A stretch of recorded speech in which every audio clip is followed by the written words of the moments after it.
Hello, listeners past, present, and future. This is Haddonfield Radio, where, as always, we bring you the history, legacy, and lore of movies, trailers, and more.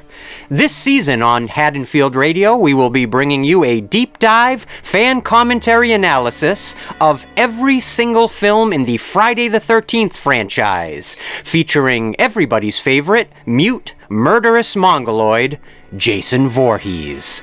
My name, as always, is Christian White. And I'm Joe Francazio. And in 1946, a gruesome series of horrific murders plagued the low-country border regions between Texas and Arkansas, in an area known locally as Texarkana.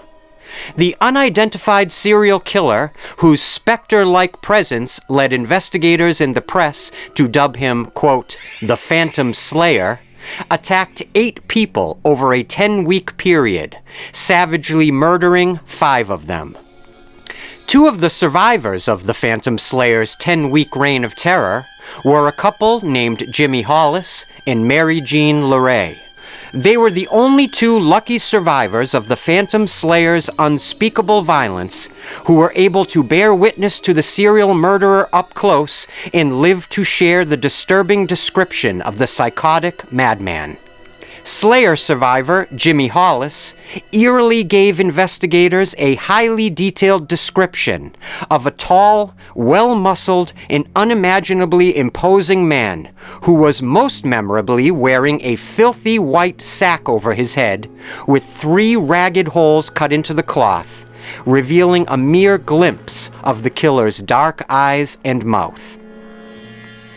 Although law enforcement agents over the subsequent years of investigating the case had developed numerous persons of interest, theories, and even outright suspects, no one was ever formally charged and proven in a court of law to be, in fact, the feared and oft-hunted Phantom Slayer that terrorized the God-fearing citizens of Texarkana with both impunity and extreme prejudice. As even more time passed, the frightening events of 1946 faded into the vivid tapestry of dark folklore that pulsed through the rural backcountry areas of America like Texarkana. Until exactly 30 years later, when a movie, based primarily on the Phantom Slayer killings, was released into theaters on Christmas Eve of 1976. Directed vividly with a matter-of-fact bravado by Charles B. Pierce, The Town That Dreaded Sundown, one of the all-time great titles if you ask me, expertly melded the stark realities of the Phantom Slayer's murder spree while building on the impact of other hardcore horror films of the era, like The Texas Chainsaw Massacre and Black Christmas, while predating some of the subgenre's classics, like Halloween, Pieces, and Maniac. The Town That Dreaded Sundown's director, Charles B. Pierce, was actually a fine choice to helm the film, as he had developed quite a knack for experimentally blending the edges of fantasy and reality with his previous film, The Legend of Boggy Creek, a low-budget horror film with an incredibly memorable poster, I might also add, that was loosely based on a series of Bigfoot sightings that coincidentally also took place in Arkansas back in the 1940s. However, when it came to his latest film, The Town That Dreaded Sundown, it was the depiction of the Phantom Slayer, frighteningly replete with the highly memorable sack over his head, that terrified audiences and caused residents of the homey and familiar Texarkana region to begin locking their doors at night again in fear. 4 years later, in 1980, another independently produced horror film was released into theaters across America that absolutely horrified and titillated audiences: Sean S. Cunningham's Friday the 13th. The independently produced film was an unmitigated critical and commercial success, minting over $60 million in box office for Paramount Pictures that year, creating a ravenous audience who clearly and nearly instantaneously began to crave more. However, the first film's incredibly memorable antagonist, the insanely heartbroken and monstrously murderous mother, Pamela Voorhees, played so memorably in the film by Betsy Palmer, had been decapitated by the film's final girl, leaving her unquestionably dead. Frank Mancuso Sr., the Paramount Pictures executive whose prescient negative pickup and subsequent wide release of Sean S. Cunningham's original Friday the 13th in 1980 had minted tens of millions of dollars of profit for the studio, and he saw blood in the dark waters of Crystal Lake. And as a seasoned studio executive, he instinctually knew that they had to move fast, but certainly not loose, on a sequel that would both appease fans of the newly minted horror sensation, while building on the audience's clear desire to see nubile young people hacked to death, while topless and/or in the throes of carnal passion. Mancuso also immediately saw both the escalating financial potential in the exploding horror genre, but also the clear franchise potential of Friday the 13th, ambitiously envisioning releasing a new movie each year, almost released more like television episodes than movies. One of the very first ideas for the future of Friday the 13th saw Part 2 set to be the first of a continuing anthology of films based on the Friday the 13th superstition. However, Friday the 13th producer Phil Scuderi argued that there was far more potential in mining the rampant popularity of the original film's surprise ending, where the long-dead mongoloid son of Pamela Voorhees dramatically explodes out of the murky depths of the Crystal Lake waters, shocking both his final victim and the audience one last time before they leave. A move that left cinema-goers around the world scared to death. Mancuso Sr. ultimately agreed with Scuderi, and with that simple and invaluable decision, the legend of Jason Voorhees was born. But what would Jason Voorhees look like as a grown man? Who would he be? According to Friday the 13th Part 2 co-producer Dennis Stewart Murphy, the idea was anonymity, and that meant a mask. Stewart claims that the idea to have Jason wear a, quote, potato sack over his head in Friday Part 2 came from their costume designer, Ellen Lutter, who surmised it was the type of readily available item that even a psychotic vagabond like Jason could find just about anywhere. He was deformed, and he had surely suffered for it, so he would of course hide his face. He would hide and hunt and kill. However, many fans, myself included, have wondered over the years if the, quote, sackhead killer look that was applied so cannily to the highly intimidating look of Jason Voorhees in Part 2 may have also been, shall we say, loosely inspired by the Phantom Slayer in The Town That Dreaded Sundown. And incidentally, Jason Voorhees, as he appears in Friday the 13th Part 2, wasn't even the only sackhead killer character who appeared in a horror film the year Friday the 13th Part 2 was released in 1981. Frank De Felida's Dark Night of the Scarecrow, another banger of a title I might add, also memorably featured yet another frighteningly sack-headed killer that further terrified audiences that very year. To adhere as close as possible to the creative magic that made Friday the 13th a nearly instantly iconic horror film, producer and Paramount exec Frank Mancuso Sr. wisely hired on Ron Kurz, who had cleverly doctored the first film's screenplay to now fully define and script the sequel. And he hired another established Friday the 13th veteran and former right-hand man to Sean S. Cunningham himself, Steve Miner, to helm the film. Mancuso Sr. also extended offers of employment to many of the crew members and production heads that had made the first film a hit, hopefully to better ensure a much more predictable financial result this time around. furthering on his incredible instincts as a producer and executive, and in the name of having his finger more on the pulse of the younger generation that had embraced both the original Friday the 13th as well as the horror genre at that time in general, Mancuso Sr. also hired on his own son, Frank Mancuso Jr., as an associate producer. A move that would ultimately prove to be brilliant, as Mancuso Jr. moved through the future of the franchise.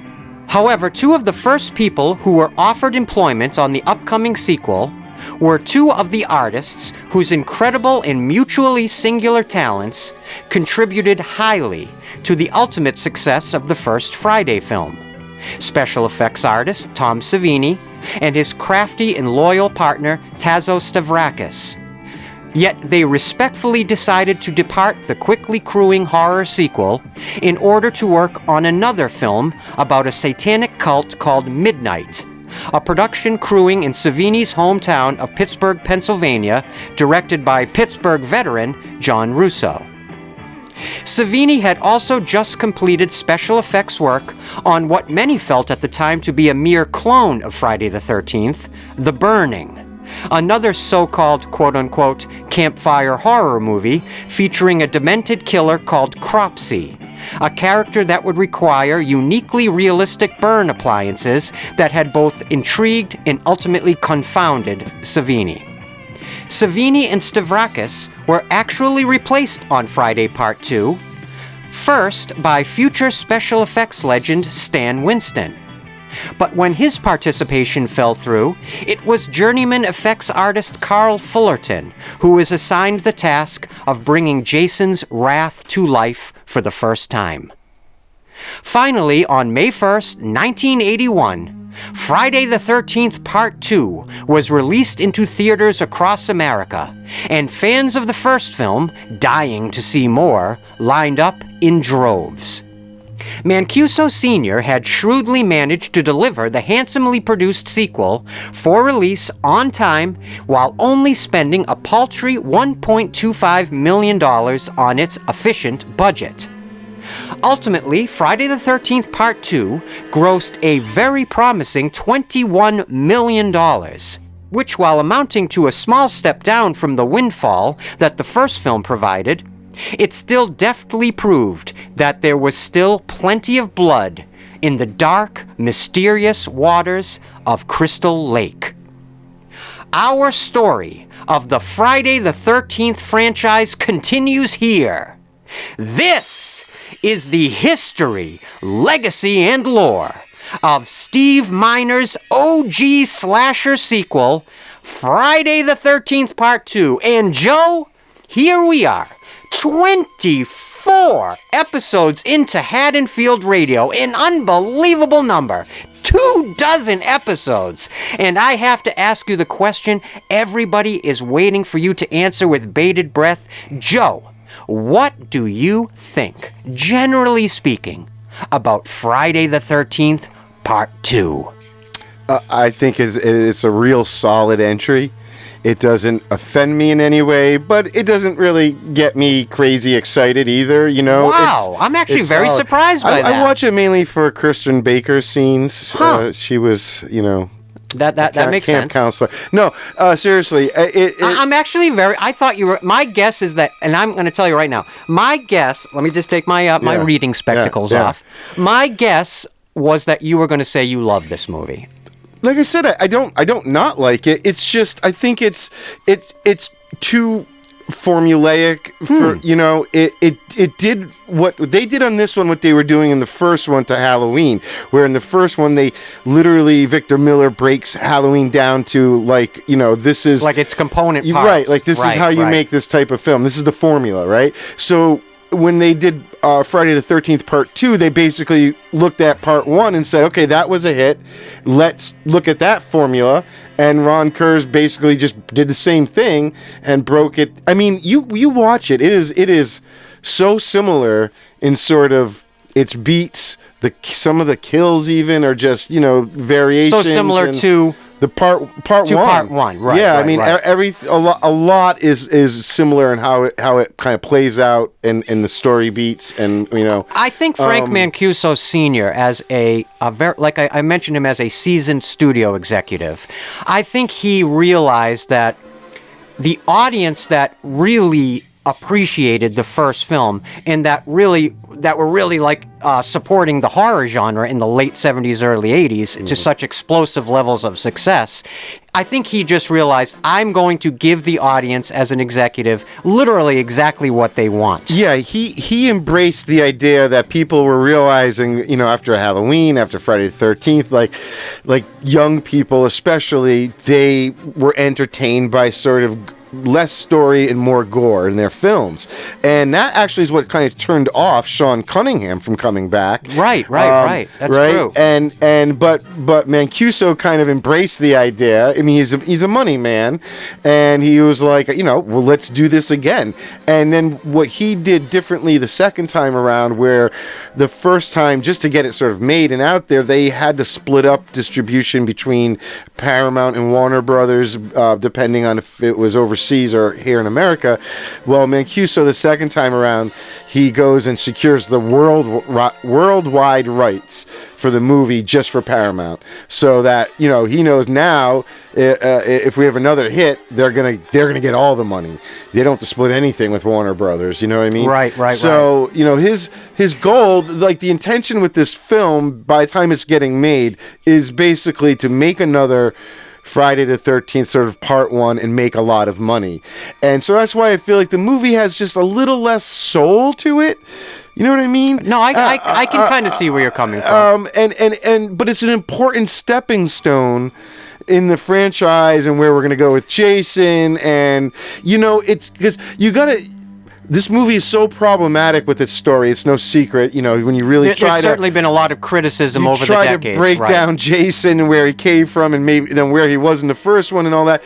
But it shows that people were sort of willing to sort of suspend disbelief, like really a lot, right? Yeah. In the name of the more violent and titillating nuances of the film. There was still enough good about this movie that people stayed along for the ride, and ultimately kept them interested in the franchise to keep building. Because by the time, 3 is a much better and more quote unquote stereotypical Friday the 13th movie. You know what I mean? Right. And obviously a lot of iconic things happen with Jason gets his mask, and a lot of things are sort of established. However, what this movie does, part 2, is the bar scene where the main character Ginny, played by Amy Steele, she kind of goes on her very empathetic monologue about Jason, how Jason must have felt.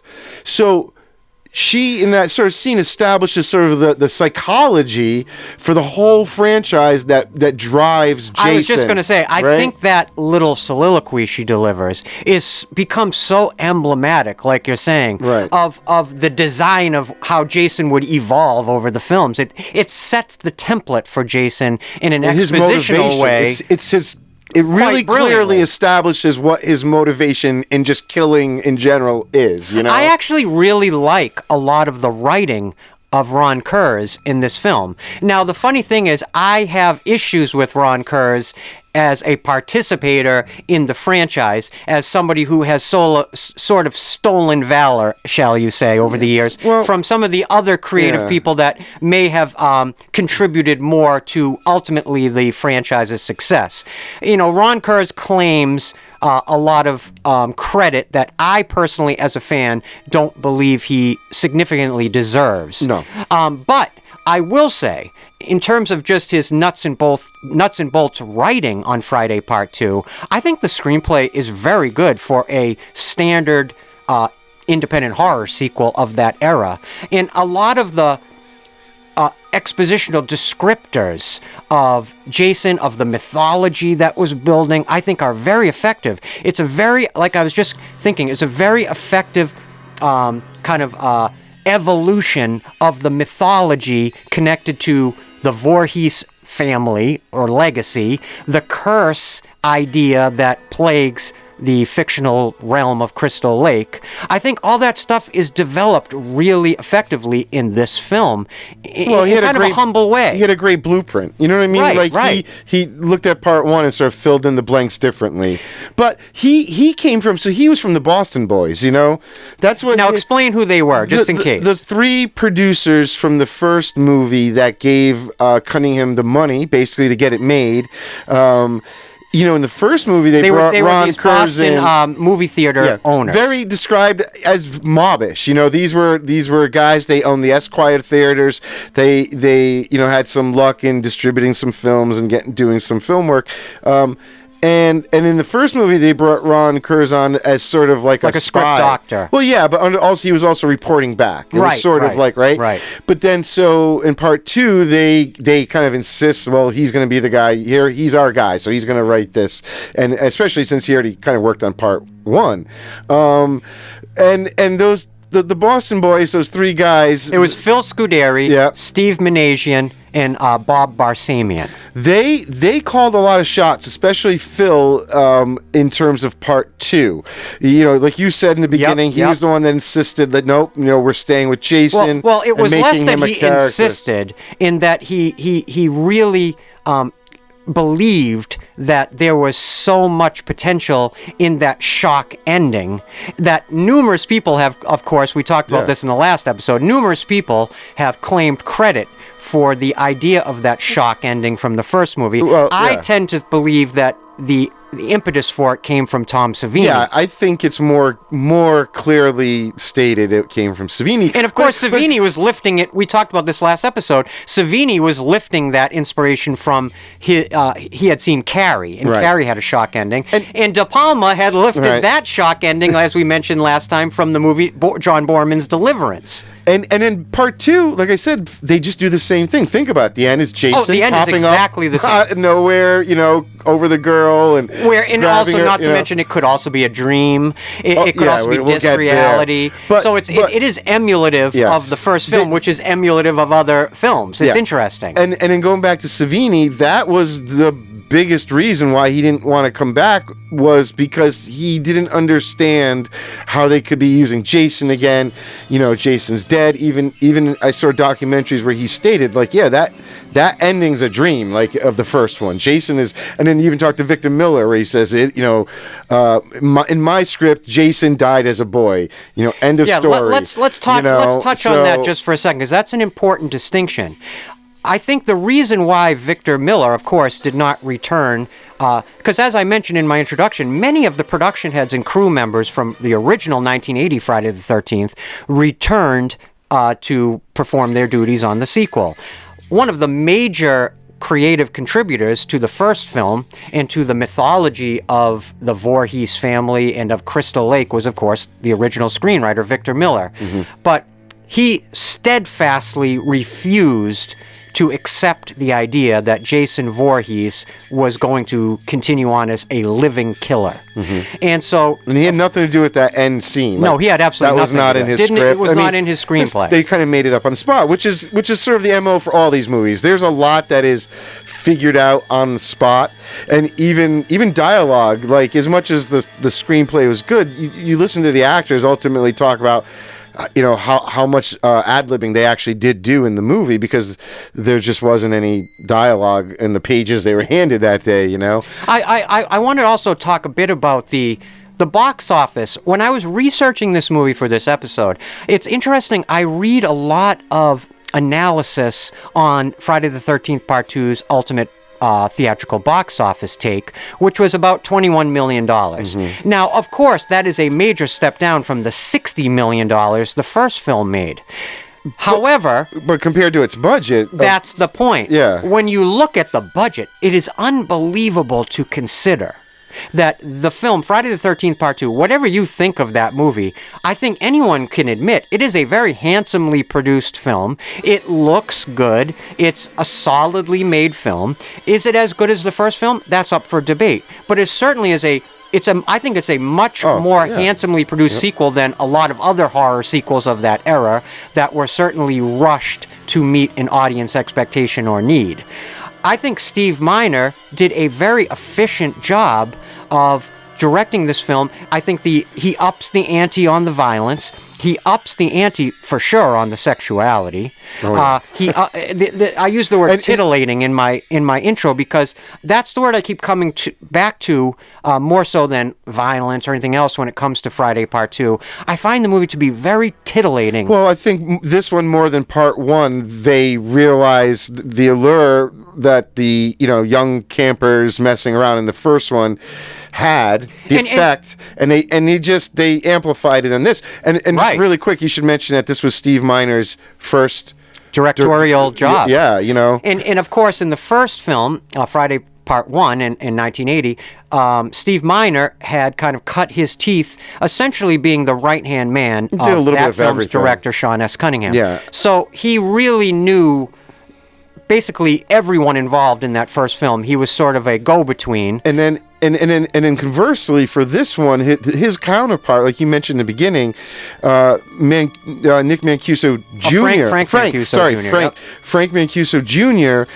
He came in straight from college and kind of... Oh, he was basically a kid. Yeah, he was like a gaffer, and by the end of the movie, he was much more involved. Everyone said it was amazing how he sort of just learned everything, and he talks about how Part 2 really... because of the way they used to make movies back then, and anybody could do anything, and he learned so much, and it really set him on his path to continue producing, and then he ends up being the main producer for Part 3. Like you were alluding to, I think when you were working on this type of a film at this time in history, the late 70s, early 80s, with a very, very abbreviated production budget of only $1.25 million, I think its situation is... It's almost like an all-hands-on-deck crew, where everybody's doing basically everything in order to get the project done. Well, it's independently made, so they don't have the studio breathing down their neck at all to make sure this or that. They're just, whatever it takes to get it done, And Frank Mancuso Sr. was known as being incredibly effective at communicating creative ideas to the people that were actually making the films he was producing as a studio exec. And he was really a hands-on executive, but not in the kind of derogatory way you think of nowadays, in a controlling sense. He really believed in the people that were making this movie. He believed that what they created the first time around could be repeated. And actually, he had the prescient forethought before even the second film had come out, to see the Friday the 13th thing, quote unquote, as a franchise, or to have franchise potential. And you really have to consider that franchising of movies was not as common, of course, in the late 70s, early 80s as an idea as it is now. No, I mean, this movie... He was ahead of his time. This year, there were a few Part 2s that came out, like there was almost like a... Including, most notably, of course, Halloween 2. Right, that's what I was going to say. They kind of were... It was like a competition almost, right? Absolutely. And Halloween came out a few months after this one, and it ultimately did make more money. They were closer to $30 million. Interestingly, like, they still stem from one another, you know what I mean? Like, they're kind of always racing to sort of do the same thing. And I find it so interesting that the Halloween franchise and the Friday the 13th franchise had their inception basically at the same time. And I think Friday, of course, is very much indebted to the original Halloween stylistically. Well, I think that the Sackhead Jason stems from the idea that they needed a masked killer to sort of emulate what was going on with Michael, That was becoming basically the MO of this burgeoning slasher subgenre. And I think by 1981, I don't even think people were yet calling it the slasher films. I don't think that term was being used at that point. Now, I could be wrong. Maybe some of you, very, intelligent listeners out there would know better than me, but I don't think that term was being used quite yet in 1981. I think it was just horror films. Yeah, right? Me too. Yeah. I agree with that. But $21 million, what I'm trying to say, is absolutely nothing to sneeze at. No. Oh, obviously they made more, The fans of the first film came out and supported this film enough so that after the first weekend, this film was basically what's commonly referred to in box office parlance as front-loaded. It made almost $7 million its opening weekend, which is a third of its total box office. So the fans showed up in force opening weekend. But the critics did not like it. Of course not. It did not get... I think they're looking at it very differently, than a fan who just wants to go see more of what they like, where a critic is expecting an evolution or like a different take on sort of something, and this, I think, just it was obvious that they were, like you said, going for a more titillating movie, that they were kind of doing what they did before, that they doing a lot of gore, and it was. I think rubbing some of the critics the wrong way just because the story wasn't that strong. I think even back then, the idea of what was going on with Jason was a little confusing. But I would say when you're going back to the comparison between Friday the 13th as a franchise or as an early a franchise adapter and the Halloween early movies, the first two, I would say, in my opinion, the first two Halloween movies have an edge over the first two Friday the 13th movies. I think pop culturally, at least from my subjective opinion, I think there's a deeper kind of a pull to Michael Myers in those first two films than... Because Jason was just beginning to develop in the second film, whereas Michael obviously had now two films to develop through. This was the beginning of really a new era of what Friday the 13th would become known for, which was Jason Voorhees. And the Friday the 13th formula is a little different, where they sort of end up almost resetting every movie. It's like a new group of kids. It's where the Halloween was, at least at first, a connective story. Even Laurie Strode, you get to follow her through two movies, and they, I think, wanted to do that originally with this, where we were going to continue to follow Adrien King's character from the first one. Which we basically do at the very beginning. We do, but they wanted her to be the new Laurie, right? Yes. But very famously, she ends up not doing the movie because she had a stalker in her life. What a story that after is. The first one. Jump into that for a second, because you mentioned it last episode. Yeah. But tell a little bit about what happened to Adrien King. Well, really quickly, to preface it, I will say that doing research, you hear two different stories about why she didn't do it. And like why she didn't do Friday Part 2 as a lead. Some say that her manager just simply asked for too much money. I think that was a cover story for a while that ends up just making its way in Friday the 13th history, because the other story is so extreme, which was that she had a stalker after the first movie who got really, really close. She had a gun to her head. He made his way into her life.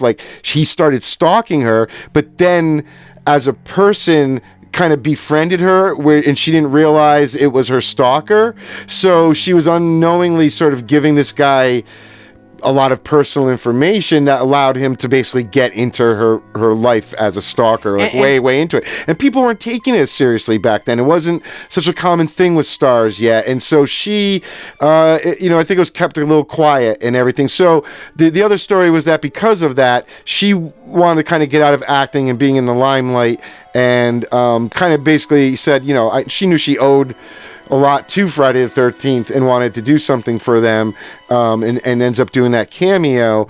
So I tend to go, I think it's more that story over the years. That gets told more. The cover story angle of her participation, I think you're probably Or that's just what some people were told at the time who were part of the production, because you didn't want to keep telling everybody what was going on with her. And in a way, it is a shame, because Adrien King, really, I mentioned this last episode, she really does have that sort of Jamie Lee Curtis as Laurie sort of energy. Yeah. In that, I think you claim, well, how did this actor get this lead role? She's just not beautiful enough, remember? No, I didn't. We argued about that. I did not say beautiful enough. You just put that out there. Well, what did you say? How did you classify it? I said I'm surprised that she was just not the stereotypical lead actress look. Yeah, okay. That's all. Well, I think she had that girl next door, real world look. She looks like a person that you would that would be living next to you in a regular American suburban neighborhood. Well, I get it. It's the unassuming, unexpecting, person ends up being the hero. But her absence as a character, kind of defining the lead role in the sequel, of course, made room for, of course, Amy Steele, who you mentioned, who plays Ginny Field in Friday Part 2.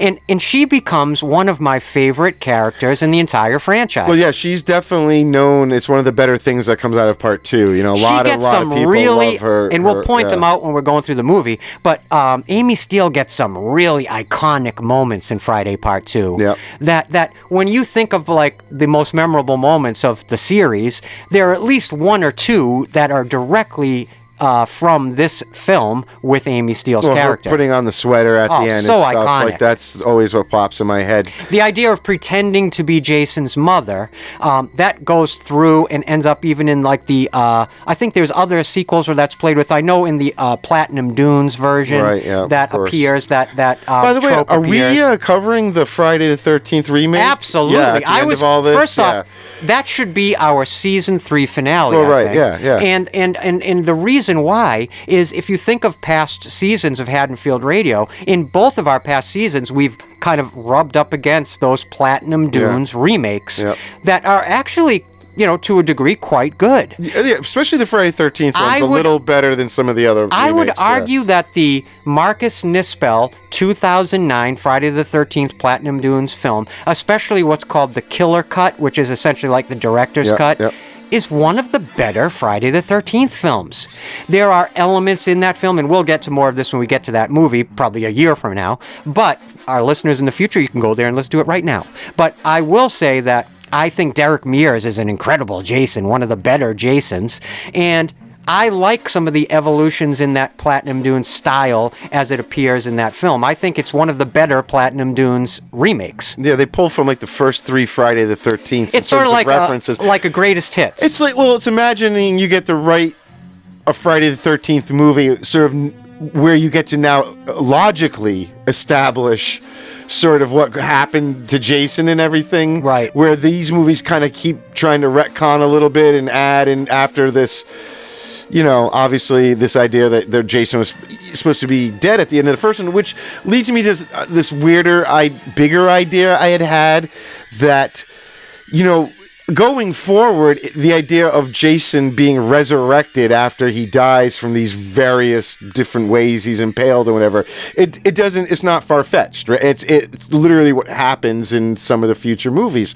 So I was thinking that couldn't you conceivably say that this Jason, even though in Part 2 he's a little more human-y in what he does and everything, but couldn't you argue that that's actually the first reincarnation of Jason, that maybe he did die in the lake, and then okay, whoa. Explain that again to me. What are you saying there? So I'm saying, as the franchise developed, right, an idea that Jason can be resurrected after death, right, like you see in Part 6, right, and even a little bit further, right, again down the line, if after 8, I mean, he's like, because 9, Jason Goes to Hell gets very confusing in terms of Jason's mythos. Couldn't you conceivably say then at the end, like the Jason at the end of or from Part 1 did die as a boy in the lake, and that the Jason we're meeting in 2 is just another resurrected form.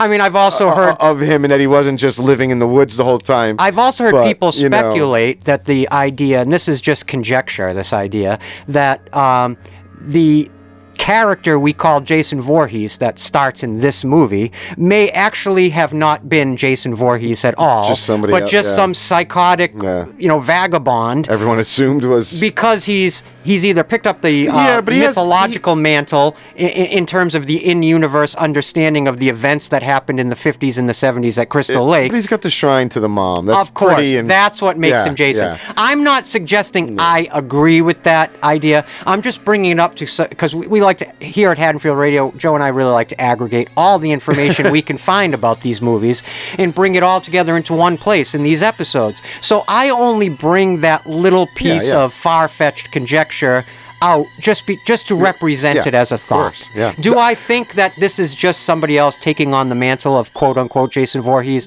No. Yeah. Absolutely not. The really it is hard to accept where Jason has been for all these years. So I don't know if it's how obvious it is to everybody else that the timing of what's going on in these movies, where when we see the opening of this movie, Jason going back after Adrien King's character, that's actually only 3 months, 3 or 5 months, I can't remember now. After the ending of the first movie. That's why the mother's head in the fridge doesn't look quite as decomposed and everything.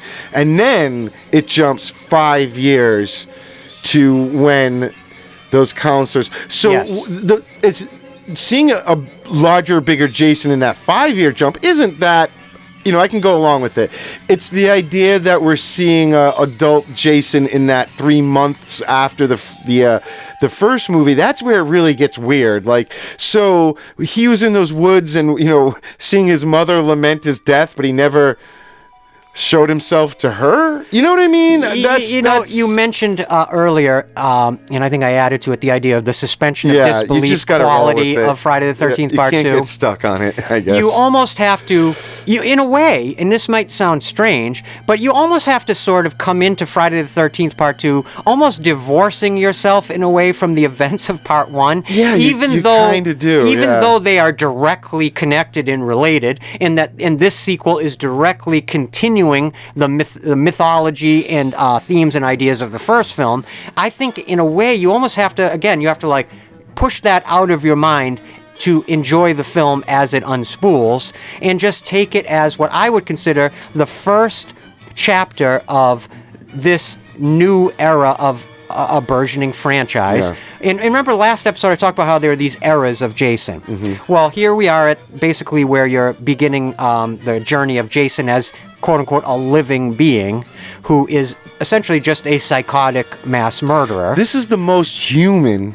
you will ever see Jason be. I mean, he is... Besides when he's being taunted as a kid flashbacks. But I mean, like, the idea of Jason after the drowning incident where there's now an evil to him. You know what I mean? This is the most... Because it's like he wasn't an evil child. He just got taunted. He was just like a child who had physical and intellectual disabilities. And then his motivation to kill now is really because of his mom. Right. Got wronged, got killed. It isn't even due to his own baggage from his childhood. Yeah. It really does... The psychology of Jason is actually not as primitive as you might think based on the characterization of Jason that goes from this movie forward. Yeah. As the character actually evolves through the films, there is sort of a depreciation of his psychological intensity.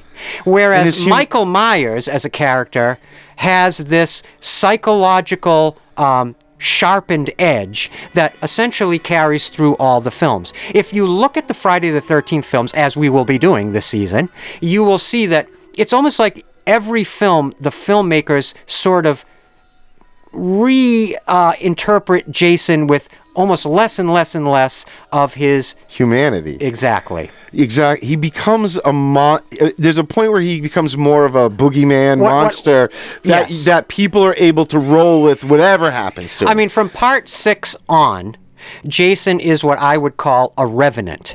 And when we get up to Part 6, I will do more in terms of defining my interpretation of that word, because I think it's specific to what Jason is Part 6 forward.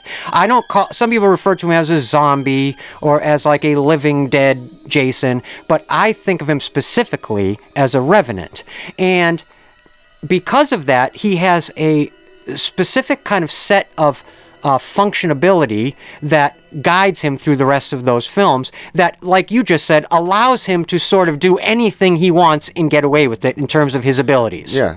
I know that I'm messing up how I'm saying that, but you know what I mean? Yeah, once they establish a pattern with Jason that although you might see something happen to him at the end of the previous movie that he has to be dead, you know that there's going to be another movie, or at least after a while you started to expect another Friday the 13th and you didn't, you were just going to be like, well, it'll be interesting to see how he comes back, but I'm not going to nitpick it because like they got hit by a lightning bolt and suddenly just comes back to life. You know what I mean? Oh, and you know, that's Frankenstein. It's hitting like a deeper mythos. Part 6, the director of Jason Lives in Part 6, Tom McLaughlin, he was very interested in including that lightning strike to pay homage back to Frankenstein. Exactly. I mean, that might have been the intent, but it's almost more than homage. You're psychologically setting up the audience to not have to think about why this works. We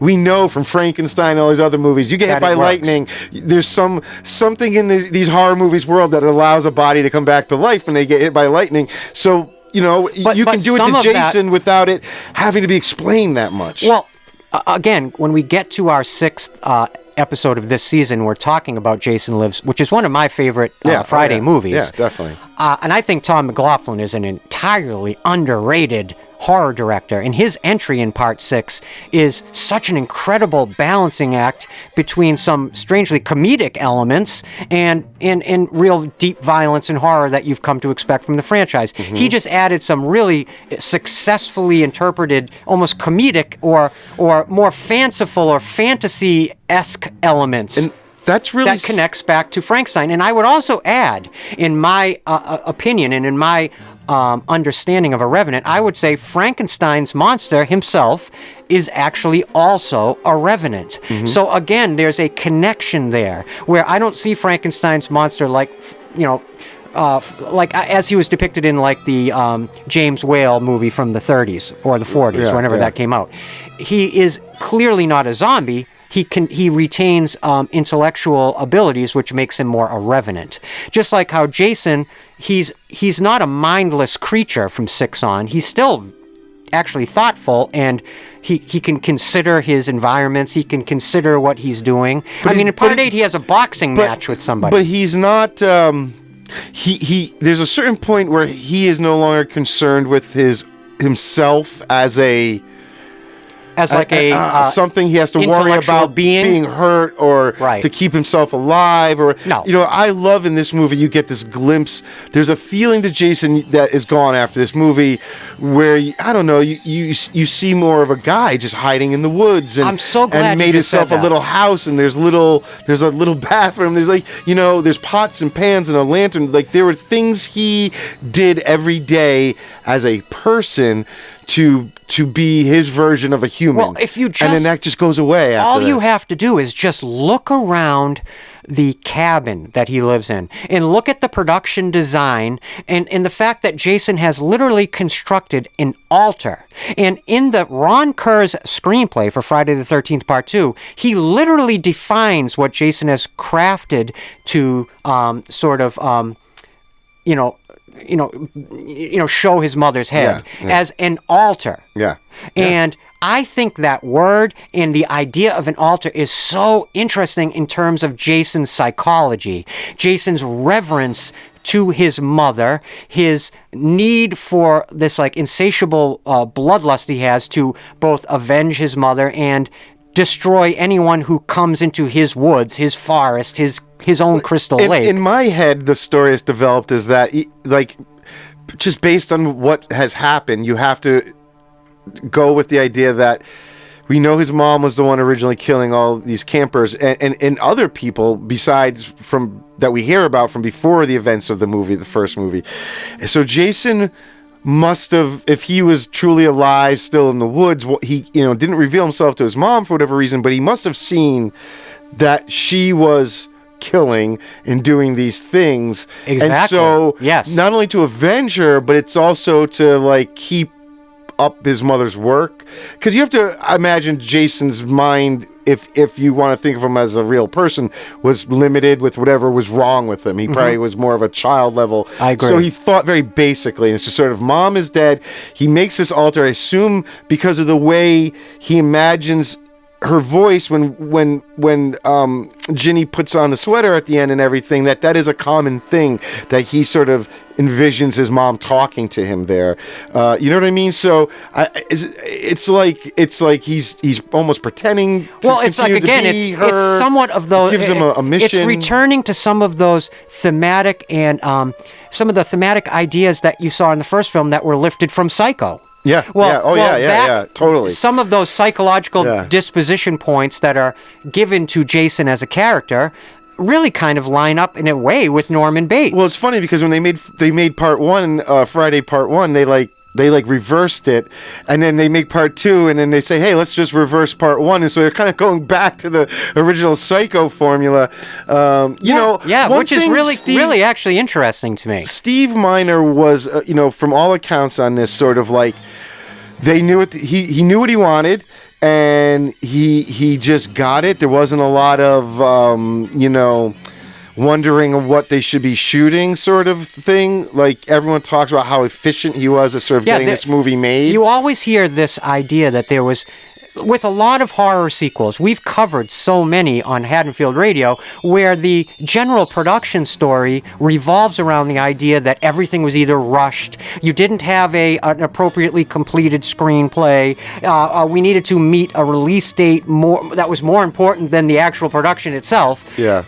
What I would say about Friday the 13th Part 2, because it was shepherded by such a seasoned studio executive in terms of Frank Mancuso Jr., there was a Senior. Frank Mancuso Sr., excuse me.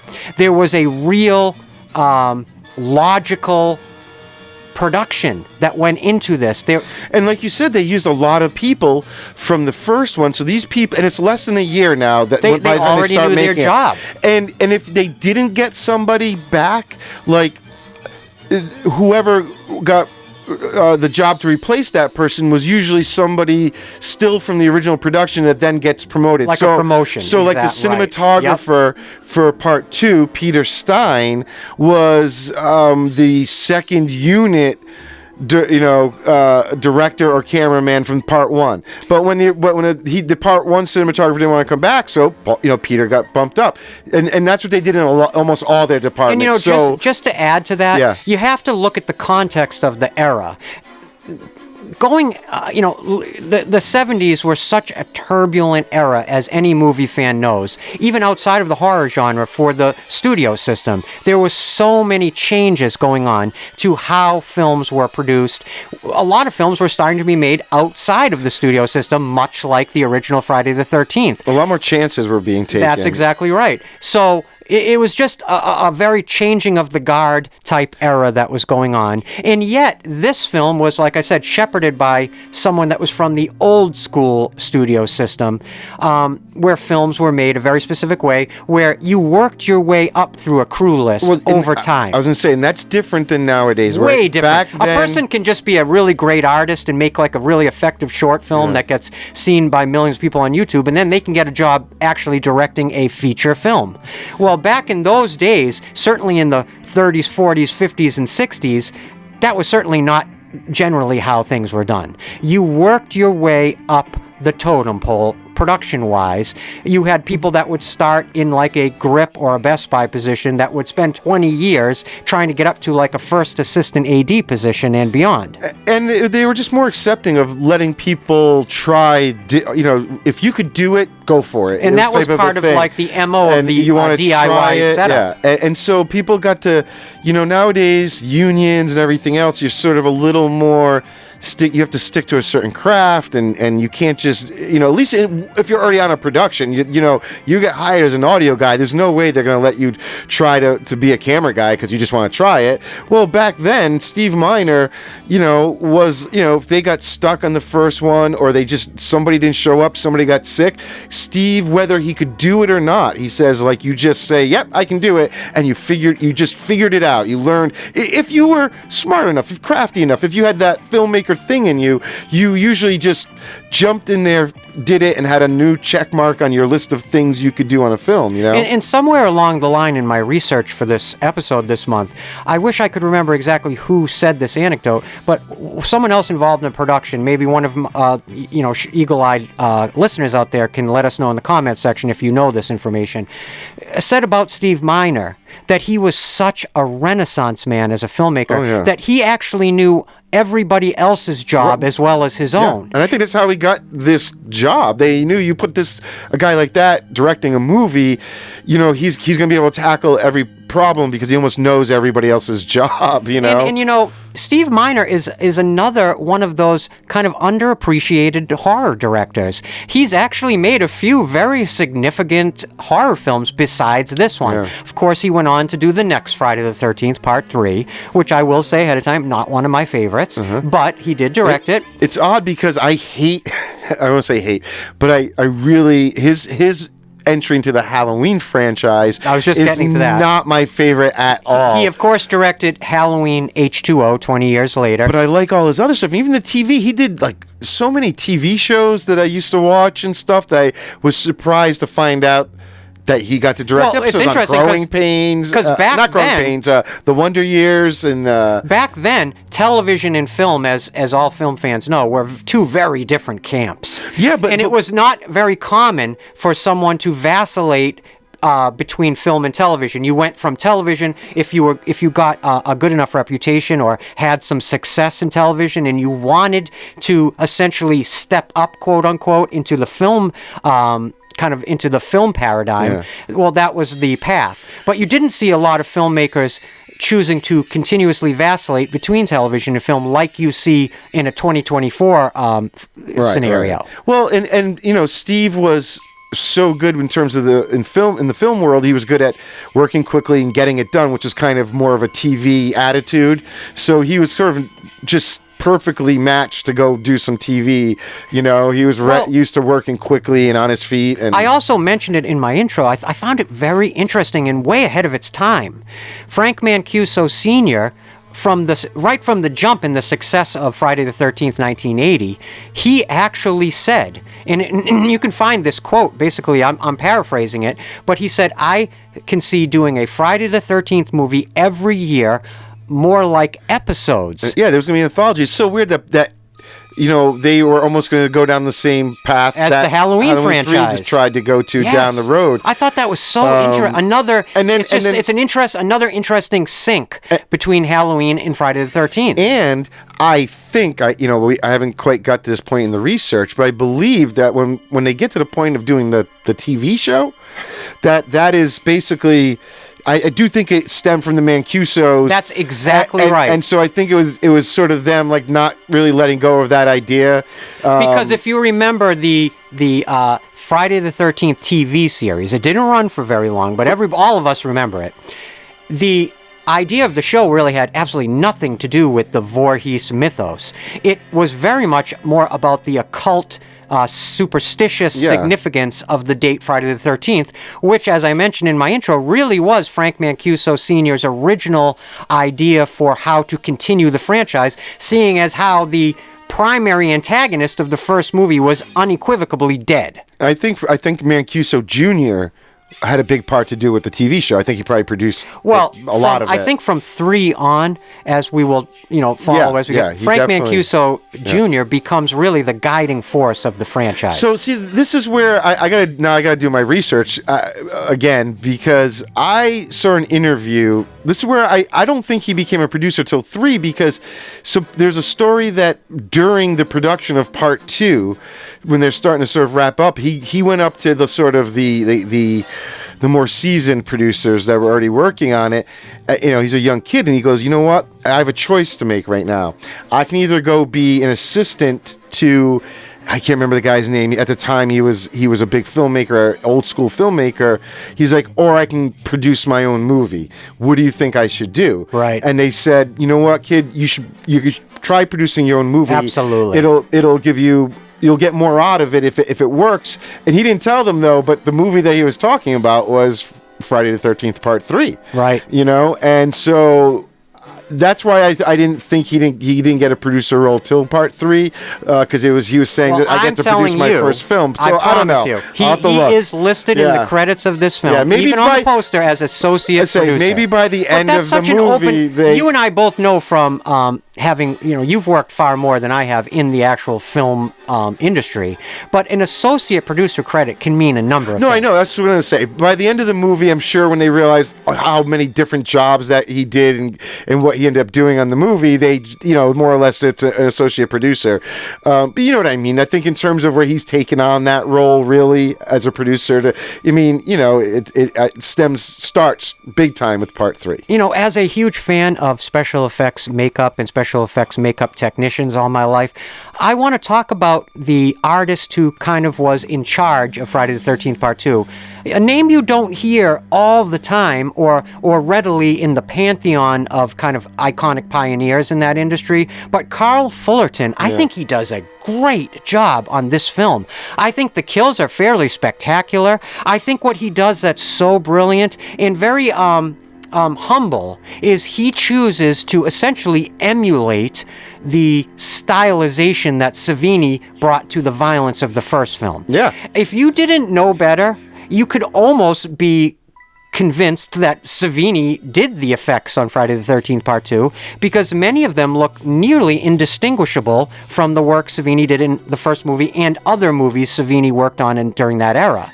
And yet, I would say that's one of the best compliments I could give Carl Fullerton. Yeah. And interestingly enough, I noticed in my research, to this day, now, of course, Joe and I, for our listeners in the future, Joe and I are recording this in January of 2025.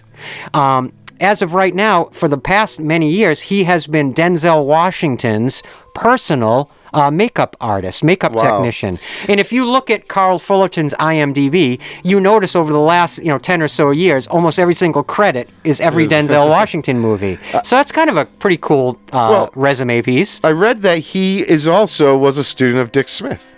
I did not know that. So he was. Oh, that's so cool. That makes so much sense. He kind of comes from that same school of thought that Savini also, picked up on. That's from Smith, right? I'm so glad. Let's just call that a fun fact. Fun fact, yeah. And every time I saw an interview with the cast or crew, and they would bring him up, all they said was how professional he was at his job, how well he did it, how great everything looked, and everyone was just very happy with his work. There was never any weirdness or anyone be like, well, you could tell we didn't have Savini, and everyone's like, this guy kind of stepped up to it. Especially, imagine he's third choice. You know what I mean? Listen, even in that era, of the late 70s, early 80s, before Savini had really achieved sort of pop cultural iconic status outside of just horror geeks. Yeah. The fact that Carl Fullerton was able to replicate effectively some of the same type of illusions with the same level of skill speaks to Carl Fullerton's talent in and of himself. Because, again, I think the effects work in Friday the 13th Part 2 is one of the few areas of the film that's very hard to criticize. One weird thing, though, lining this up with another movie that came out this year, we talked about Halloween 2, they have a few death sequences in each movie that are almost replicas of each other. Can you give an example? Well, they both have a cop that gets a hammer to the back of the head. And it's funny, on our Haddonfield Radio Instagram page recently, the artist who is doing all of our art, the great horror artist, Mike Hatfield, who's doing all the art for our season 3 episodes, he brought up that point, which I didn't put two and two together until I read that. So it's very interesting. And then also the sort of needle into the temple.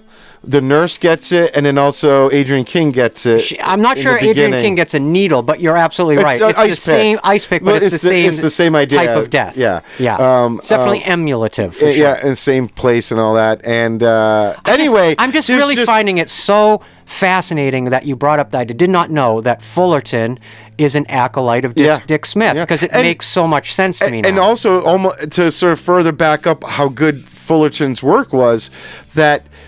almost every death scene in the part 2 had to get cut down by the MPAA asked them to cut it down. They had huge battles with the Motion Picture Association because it all looked so real, especially the double impalement with the two people in the bed, which apparently is lifted from Mario Bava's Bay of Blood. Yep. And it's interesting because Mario Bava, as a filmmaker, you might not associate what you think of when you think of Mario Bava in terms of connection to the original Friday the 13th, but Phil Scuderi was such a fan, one of the producers of the original Friday the 13th. He was such a fan of Mario Bava, he even named his dog Bava. Yeah. And his influence is sort of all over the first, I would say, 3 or 4 Friday the 13th films that depict the first era of Jason, the living Jason era. That sort of ends when Tommy Jarvis kills him with the machete in part 4. Yeah. Of course, you have part 5, which we all know is not Jason, it's a copycat. Mm-hmm. When part 6, like we were talking about earlier in the episode, when part 6 picks up, we are now in this other era, this post-death era of Jason. Mm-hmm. So it's almost like a different character. And I would say, along those lines, something that stood out to me in Friday the 13th Part 2 is I think this may be the only film in the series, including Part 3 and including Part 4, where I think Jason is actually killable. Yeah, now, exactly. Do you know what I'm saying by that? Yeah, if he took a bullet to the head in this one, that would have been the end of him. If one of the counselors had, like you just said, blasted him in the face with a shotgun, that literally would have been the end of Jason. Yeah. So he has a mortality that brings kind of an interesting quality. He's a actual, real, psychotic killer in That's this what I mean. film. In this one, you see all these things that are implied about his character that make him human. That you see things around that shows a need to eat. It shows bodily functions by having a toilet in there. Yes, yes. These are things that you never worry about with Jason again. You're not worried. You're not thinking about, does he eat? Does he pee? Does he anything? I he even argue, gets kicked in the nuts in this one, and he goes down. It's like he's a dude. Excuse me, I'm just burping. But I would argue that even in Part 3, Jason begins to have this, this kind of vibe of invulnerability in Part 3. I don't get the same feeling from Jason in Part 3 that there is an invulnerability or some potential weakness. Yeah. I almost think from Part 3 on, he's almost already immortal in a way, and invulnerable is a better way of putting it. Yeah. Whereas in Part 2, you have that angle that one of these counselors could actually get the better of Jason, just the way, of course, Adrien King's character got the better of Pamela Voorhees in the first film. Right. Of course, it doesn't happen that way. Yep. I just think it's sort of an interesting quality to Part 2. And you bring up the toilet, you bring up the human functions of Jason that you really don't see from Part 3 on anymore. By the time that Steve Miner gets to Part 3 as a director, I think the marching orders, and we'll talk to this more in the next episode, but my guess is that the marching orders were more to make Jason just a force of nature. Oh, yeah. Like an unstoppable killing machine. Well, especially once they release this, they have obviously success, but then Halloween 2 comes out, it has even more success. So you can see them trying to develop Jason to be a little more iconic, like Michael was becoming. Well, I think and they're trying to give him more of a look they could stick with. I'm glad you're bringing up the look, because before we get to the movie, I do want to talk about that for a minute. Now, I used to think that I was really, really, really in the minority of not only Friday the 13th franchise fans, but just horror fans in general. Over the years, when I've brought up the idea that I think the Jason that as he looks and as he appears in Friday the 13th Part 2, in his sackhead killer, quote unquote, period, is one of, if not, his most intimidating look as a character.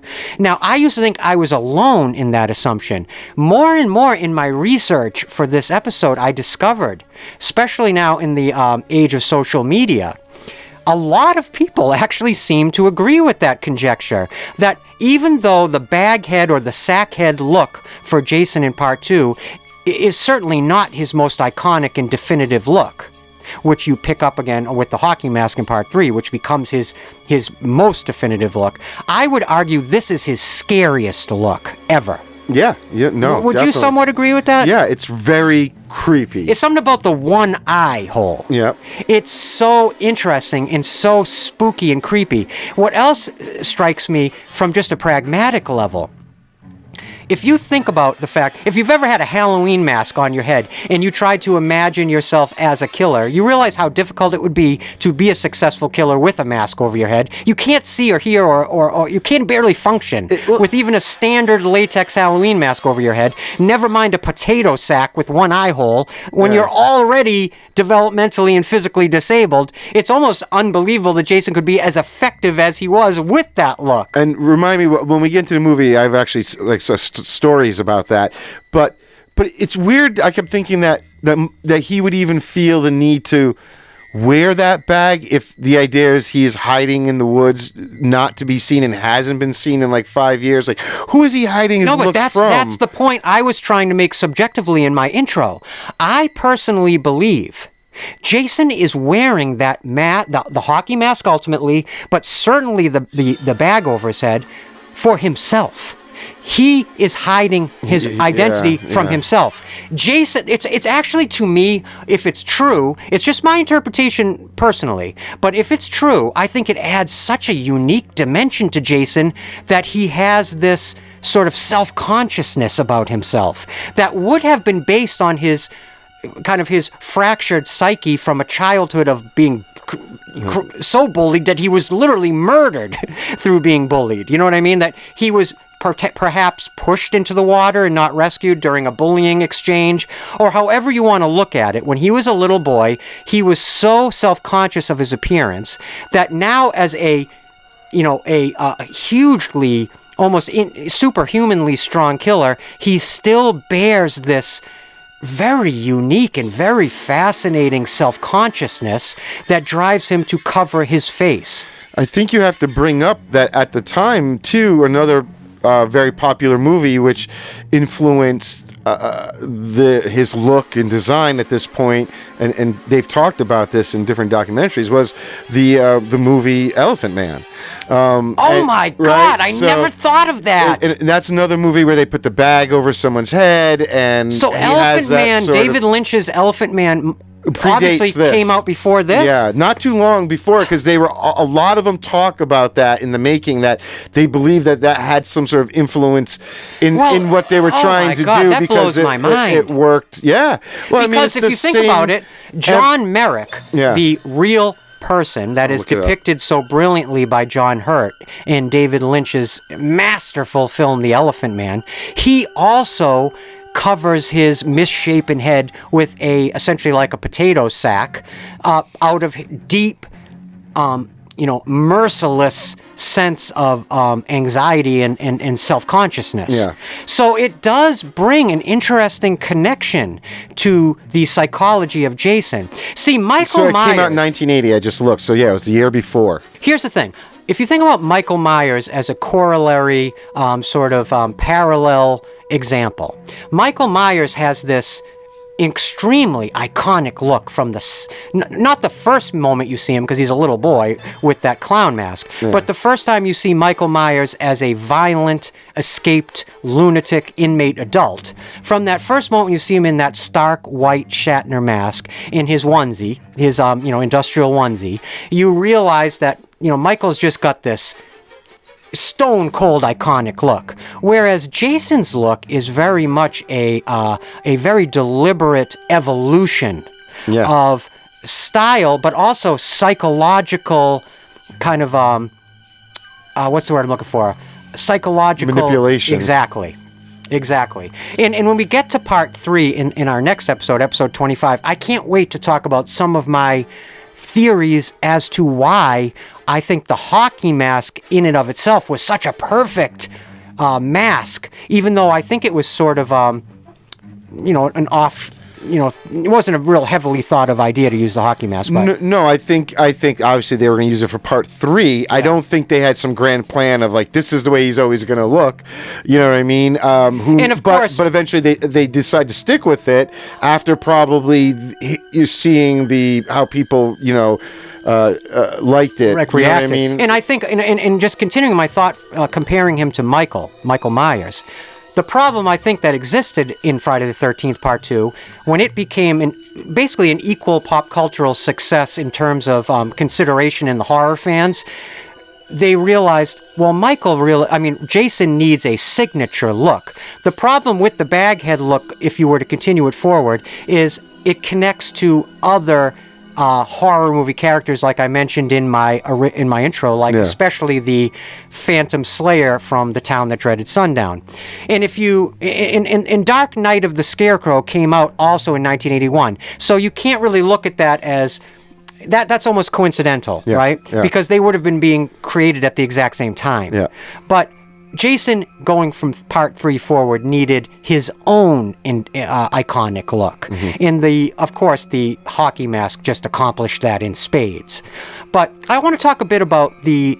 we're going to get to the movie. Yeah. But before we do, I just want to talk a little bit. One of my favorite parts of every episode, I want to quickly take you through a quick look at the horror movie landscape of 1981, the year that Friday the 13th Part 2 was released. Let me throw a few of these, because there's some bangers that came out in 1981. It was a big year for movies. Just movies, period. But let's just talk about horror. I'll throw a few of them at you guys. Of course, you have John Landis's stone-cold classic, American Werewolf in London, one of the great special effects films. Rick Baker's transformational work in that is bar none one of the greatest pieces of practical makeup effects ever created. Mm-hmm. And strangely enough, that exact same year, special effects technician Rob Bottin created his werewolf transformation that is equally iconic in The Howling by Joe Dante, which also came out this year. If you remember last episode, we talked about the incredible amount of Italian horror that came out in 1980. Well, that continued into 81. You had Lucio Fulci releasing 2 films, The Beyond and The Black Cat. You have the incredible film that Savini worked on in 1980 called The Burning, which at the time was sort of looked at as a run-of-the-mill, quote-unquote, campfire horror film, but nowadays is looked at as one of the great slasher films of that era, with an incredibly iconic lead villain, Cropsey, and I think it has some of Savini's most effective gore effects are in The Burning. So in a modern sense, that film has a lot of fans, myself included, to this day. But at that time, it was looked at sort of more of a run-of-the-mill horror film that was coming out at that time, sort of aping a lot of these other early slasher films that were building that subgenre. It was a Friday the 13th ripoff, That's basically. Exactly right, yeah. You had Cannibal Ferox, another Amazon cannibal film that was becoming a trend, again by an Italian, Umberto Lenzi. I mentioned Dark Night of the Scarecrow, a film a lot of people haven't seen that is one of the great horror films, eccentric horror films of the 1980s, Dan O'Bannon's Dead and Buried. Have you ever seen that? The title isn't sounding familiar, but really interesting I'm really film. bad at titles. I'm always like, no, I didn't see it, and then it comes on. I'm like, oh yeah, I've seen this. Now here's a weird one. When I was doing my research for this, I came across this film that came out in 1981 that I swear to God is some form of Mandela effect, because my entire life I have been obsessed with horror. In my entire life, one of the directors I've been obsessed with is Wes Craven. Yeah. How did I not know about the film he made in 1981 called Deadly Blessing? That actually starred a very young Sharon Stone. Have you ever heard of this movie? That's pre-Nightmare, and I don't. Let me tell you something. I don't remember that ever coming up. Even in our research, entire season 2, that covered all the Nightmare on Elm Street films. If you remember, in my introductions, especially for all of those intros, I really tracked the evolving career of Wes Craven, even through the films he wasn't, the Nightmare films he wasn't attached to, just as sort of like a quote-unquote storyline for our season. And I don't ever remember hearing anything about this film called Deadly Blessing. Of course, I know his film Deadly Friend with Christy Swanson. Now, you guys out there, I'm sure there's a lot of horror fans that are deep divers out there that are just rolling your eyes at me like, how do you not know Deadly Blessing? But I swear, in my subjective reality, that feels like a Mandela effect. Because how have I never heard of that film? Well, we always say we're not experts, we're just fans. So. Very good point. It just proves that we are not experts. Because I never knew about this film, admittedly, but of course, there you go. I'll give you a couple interesting ones. If you remember the Edgar Wright fake trailer that he made for Quentin Tarantino and Robert Rodriguez Grindhouse films. It was called Don't. Mm-hmm. And 2 different movies with Don't in the title were released in 1981.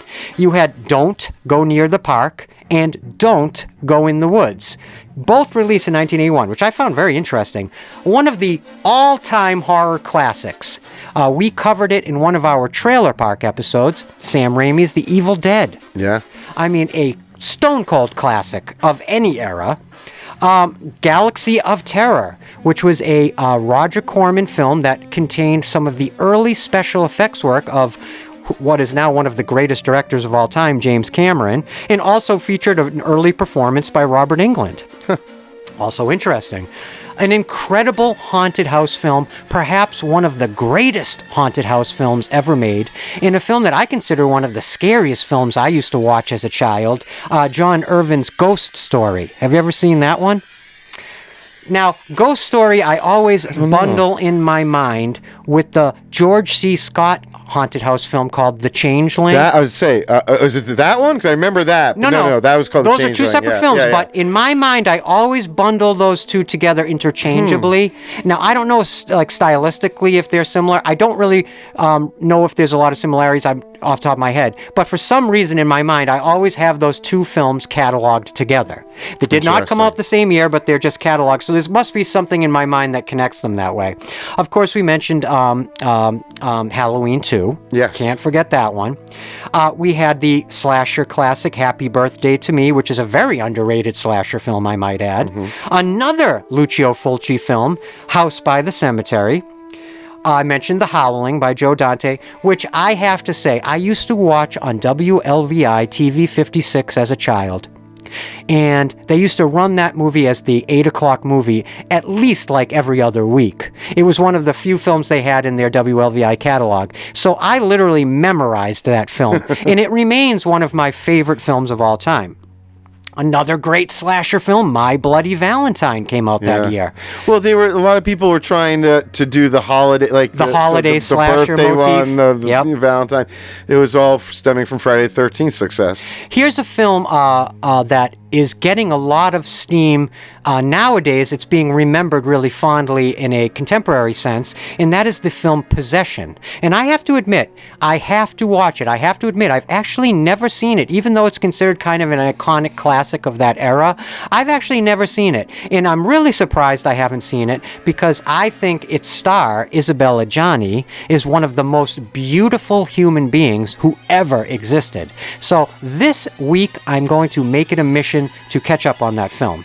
You had David Cronenberg's classic, one of the most violent films I remember seeing in my youth, Scanners. Oh, God, that contains, to this day, I think one of the most iconic gore moments of any film where Michael Ironsides explodes the television host's head. I remember that when I first saw that as a kid, the first time someone's head exploded in it, I literally had to shut the movie off and be like, whoa, what the hell? And I had to build up courage after that to be like, okay, I'm going to sit and watch this, because just that head exploding was like so my God. Freaky. And like, it's still to this day, even though I have seen that moment in that movie probably 100 times in my life. I've probably watched that movie at least 100 times in my life, and I've just watched that moment in how many different horror documentaries and greatest moments of horror YouTube videos. But every time I see it, it still makes my butthole tighten. There's like a tension thing, right? Because there's like a build up. It doesn't just pop, right? No. So you're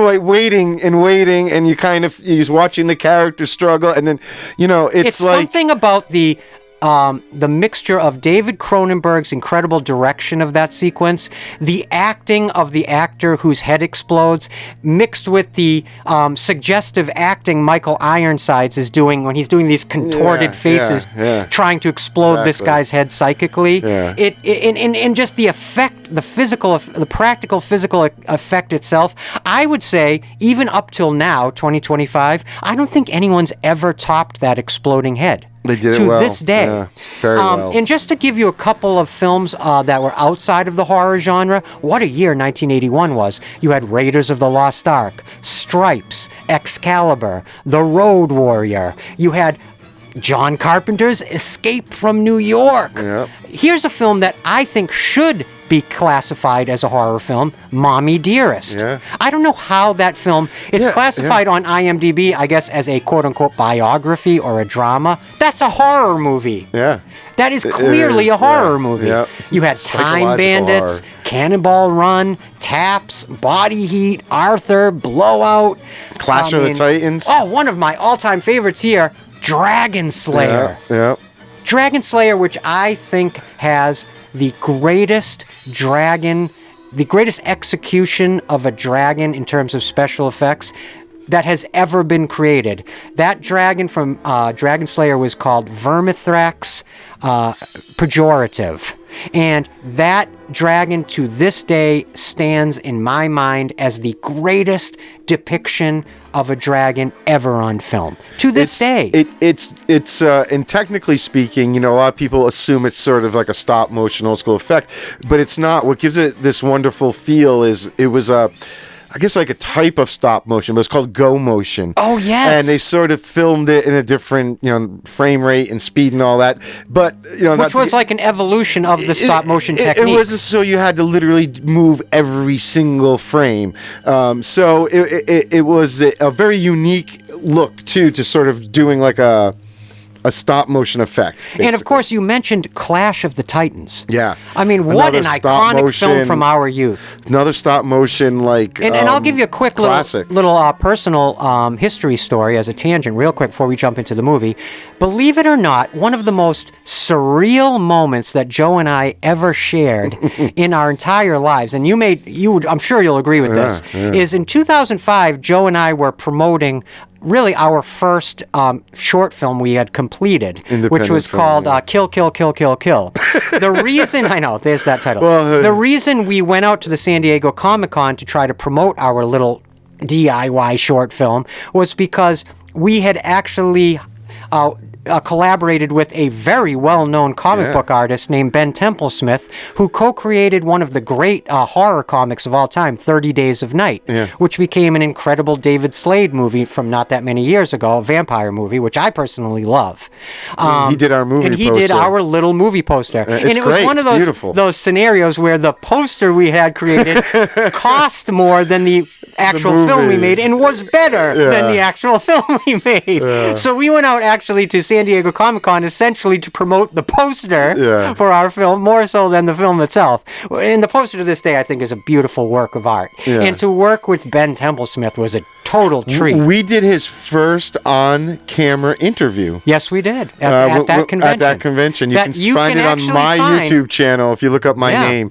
But it's... But I wanted to say, the surreal thing that happened at that convention. Yeah, that's right. You know, if you go to, especially San Diego Comic-Con over the years, and I consider 2005, in terms of San Diego, specifically, sort of the year that the wave broke, where it became just too big, and you can't even enjoy yourself. We were there right at the crest of that wave that year, and it was big, but it was comfortable. You could still kind of have access to all these incredible artists and celebrities that you were impressed and inspired by. You could actually meet them there, and that was very surreal. But the most surreal event that happened to Joe and I at that 2005 convention is at the same exact moment Joe and I met both Ray Harryhausen and Ray Bradbury just hanging out together. They were they were old.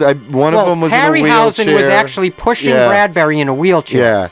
And Joe and I had the presence of mind to sort of walk up to them and have a moment of their time. And here we are, Joe and I standing there talking to Ray Harryhausen and Ray Bradbury at the exact same time. I still remember all the scabs that were all over Bradbury's legs. It was nice to meet them, but I did feel a little bad that Bradbury was like at the end of his rope. Old, advanced age, clearly with some problems, that he was like being carted around this convention. But it was very nice to see how the two of them were kind of like together. They were like friends. And sort of checking everything out. And we got to say hi. I keep meaning to dig out that picture somewhere. I was just going to say, I know there is a photograph or more that exists of that moment. We've got to find that, because that was one of the most incredible moments, literally, of my creative life. It was wonderful. if you just got to stand in front of Ray Harryhausen, when you think of iconic names in cinema history, and especially in genre cinema, you really don't get much more iconic than Harryhausen. If for some reason you don't know who that is, go look up his name and all the movies he did effects for, because you know his work. You know, he may be the most important special effects artist, I would perhaps say, in the history of cinema. Certainly in the history of genre cinema, his work has gone on to inspire basically everything that came after it in terms of sci-fi, fantasy, or even horror cinema. Yeah. And Clash of the Titans, he did a lot of the incredible iconic stop-motion effects in that. This is his last film, right? I believe it was his last film. Yeah. And Bradbury, I mean, if you're a horror fan, to have a moment of time, to have crossed paths with Ray Bradbury, I still kind of quiver when I think of the fact that we met both of them in real life. That it's like shocking to me still. All these all these years later, it's just shocking to me. So anyway, let's get ready to watch the movie and say our thank yous and all that. Let's have a moment. We take this moment every episode because it is super, super important to Joe and I to express that if you are taking time out of your busy life, your busy schedule, to listen to Joe and I prattle on about Friday the 13th Part 2, then you have to understand we have so much appreciation and respect for you. That you have taken time out of your life to support our creativity here at Haddonfield Radio.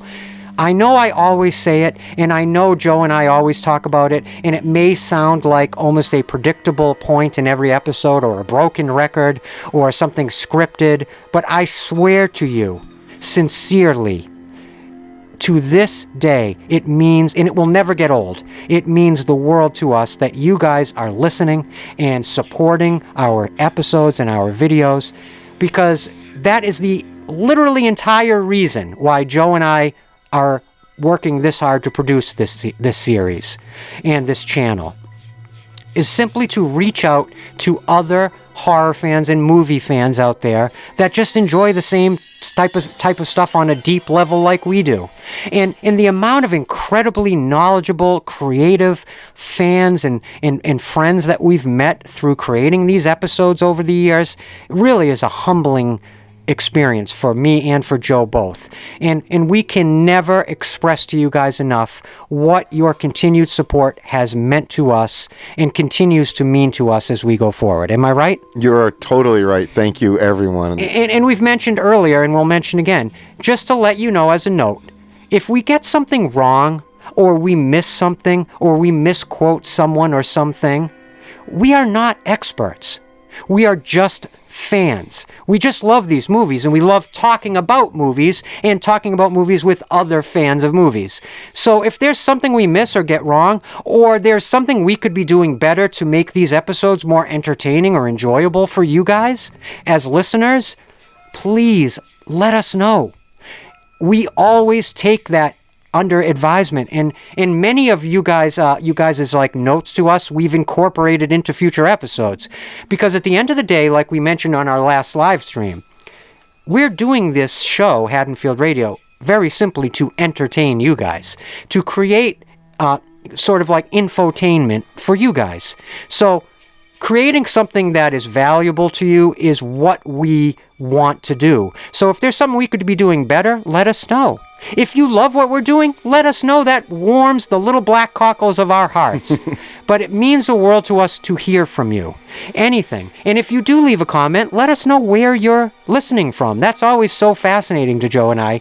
Learning that we have listeners all over the planet is really, really interesting and fun for me, and I'm sure it is for Joe. Am I right? Yeah. It's amazing. This whole experience has been amazing. And certainly as we grow as a channel, and all of our new listeners and our new subscribers out there, we love you guys. Thank you so much for joining in on this journey through horror history here at Haddonfield Radio. We just sincerely hope you're enjoying what we're doing, and that's the reason why we're doing it. So that's why I want to say that every episode. I want to make sure that's clear. Joe and I aren't trying to stand up on some, pedestal and say, hey, let me tell you all this amazing information I know. I'm an expert on Jason. No. I often think it's very ironic that a lot of the people listening to us talk about these movies know more about the movies than we do. So if you can add something constructive to the conversation, the comment section is right where to do it. We read every comment. We try to reply to all of them. And also, a very simple thing you can do that really does help our channel to grow. If you like this episode, when you're done listening to it, hit that like button for us. You guys don't realize how much that really affects us on this end, because it tells us that we're doing something that you guys are appreciating. So hitting that like button actually really has real world effects on Joe and I and on our interpretation of how we're doing as creators. Am I right? Right, yeah. The channel's been growing a little bit. There are some little changes you guys might notice, and some we have control of, some we don't. I think there might be some ads running now that we just don't even have control over, If you see ads before these episodes, I hope you guys understand. Or even mid-episode, they might pop up here and there. So that is something we can't control. And really quick, but it's just because we're getting bigger, and that's a good thing, And just to be brief, what Joe just said is so true, and it's important that we really want you guys to understand that. As of right now, Joe and I have zero control over the advertising that's connected to our episodes. And honestly, to be very candid with you guys, we don't get any of the financial rewards that come from those ads. We have like 80 cents in our YouTube account. Yeah. So you have to understand, this venture of Haddonfield Radio is not a money-making venture for Joe and I. We're never going to be asking you guys for money or anything like that. But what we will ask of you from the bottom of our hearts is exactly what I said. If this episode was fun for you and you enjoyed listening to it, or any of our previous episodes, it really does communicate volumes to Joe and I when you guys do things like leave a comment or hit the like button. And if you are not subscribed and you're listening to this episode and you've enjoyed it, hit the subscribe button. Not to, blow up our ego, but simply so Joe and I can keep in touch with you and let you know when future episodes are going to air. Mm-hmm. Right? Yeah. So that's it. That's my little screen there. All right. Yes. Thank you, everyone. Yes. We love you so much. We appreciate you literally and sincerely from the bottom of our hearts. So I guess without anything left to be said in terms of our overview section, maybe we should just do what everybody is here to do, which is watch Friday the 13th Part 2 from 1981, directed by Steve Miner. Let's do that together. That's what we're all here for. And there's plenty more conversation to be had as we watch the movie together. Anything else you'd like to add, Joe? No, not at this point. I'm getting ready to pull out my fun facts, and we are going to do this. Joe has consolidated his fun facts to a two-sided sheet today. Very economical use of paper. I made my print smaller so I didn't have to fumble through personally, pages. I can't even read his notes without my freaking spectacles on. I'm turning 50 this year of 2025, and I'm definitely turning 50 because nowadays I cannot read without glasses, and I have to put on these old man glasses. If you want to know what they look like, the last Instagram picture we took from our last episode 23, we're both wearing our reading glasses, so it's just two old men. I wish mine were just reading. I have to wear mine 24/7. Oh, I didn't know that. Oh, yeah. Oh, all right. Well, anyway, there you go. You're that much more of a nerd than me. The older I get, the more I take them off to read, because that's how it works now. Anyway, let's get to the movie. We love you guys. Thank you so much for joining us for this episode, and we hope that you are going to enjoy our fan commentary for the OG Friday the 13th sequel, Friday the 13th Part 2. What do you say? Let's go. Let's do it. Well, here we go. And here you have the Paramount Pictures logo.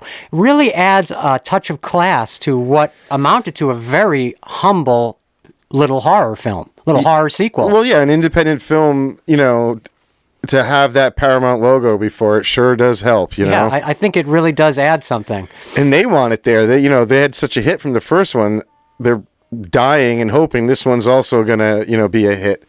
So hit me with a fun fact right off the bat here. What, you got a good fun fact for me? I do. So Fun fact. right away when we see Jason's legs in 2 seconds here, it is the only time that Jason is portrayed by a female, and it's actually the costume designer. And I left my notes over there. Ellen Lutter. Yep. Ellen Lutter, I believe, or Lutter. I'm not sure how you pronounce her name, but Yep. Then she was responsible for the sack on his head and his whole look in this film. I have to say, she really has Jason's sort of, even though we don't know what Jason's gait or walk would look like yet. This is the first time we're ever seeing him as an adult. Yeah. But I like what she's doing. Like, it feels masculine to me.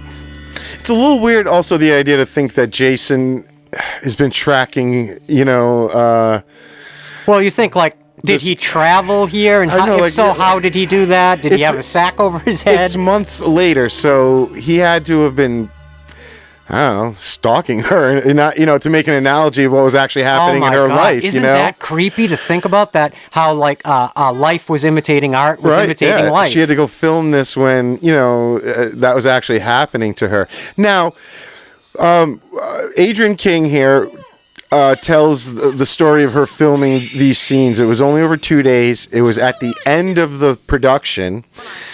She was never given a script. And so when she gets there, they basically tell her to just ad-lib. So all her dialogue when she's on the phone with her mom and everything, that's her just making that up as she goes. Wow. She said she kind of got the sense that everybody was sort of over it at this point in the production. It's at the end. It was a skeleton crew. They were just sort of, had to get it done. I love that the Friday the 13th films, not to interrupt you, but they use that wiggly dream. Yeah. We're in a memory or we're in a dream, like that, almost like what is now considered almost like a cliche, comical, dissolve in a way. And she doesn't speak about part 2 very fondly. She thinks that for creating such a strong character in part 1, just to have him like walk in and get her, so easily, it takes away from all that. I would argue that immediately gives Jason a very particularly vital agency. That the character that successfully survived his mother, he can destroy with very little effort. You see what I'm saying? And it's the person who killed his mother. He can off her with very little effort. And they had an actual, for her not even really wanting to do this, on top of it, when they get to her scene and she gets the ice pick to the head, she got hurt doing that because the first time, or one of the early takes, the ice pick did not retract. Oh, Jesus. Yeah. And there was actually a number of injuries on this set, as a matter of fact. So, and there's even photos out there of the production notes from that day where you can see, Adrien gets hurt. Speaking she just didn't have a good time. returning cast and crew members, I think it is so unusual that Sean S. Cunningham decided not to return. There's a book by an author named Stephen Hunter called Violent Screen, where he interviews Sean S. Cunningham, and Cunningham's reason for not returning in terms of his interview in this book was he didn't like to be associated with this continuing idea of savage violence. Yeah, he didn't... It just seems so odd for him to say. For someone who's so money hungry, as we all, for good or for bad, as Sean S. Cunningham was, as an entrepreneur more than an artist. But he is, at a filmmaker too, and I give him a little props for, at least thinking that continuing an idea of his that wasn't going to be continued, just didn't feel right to him. But.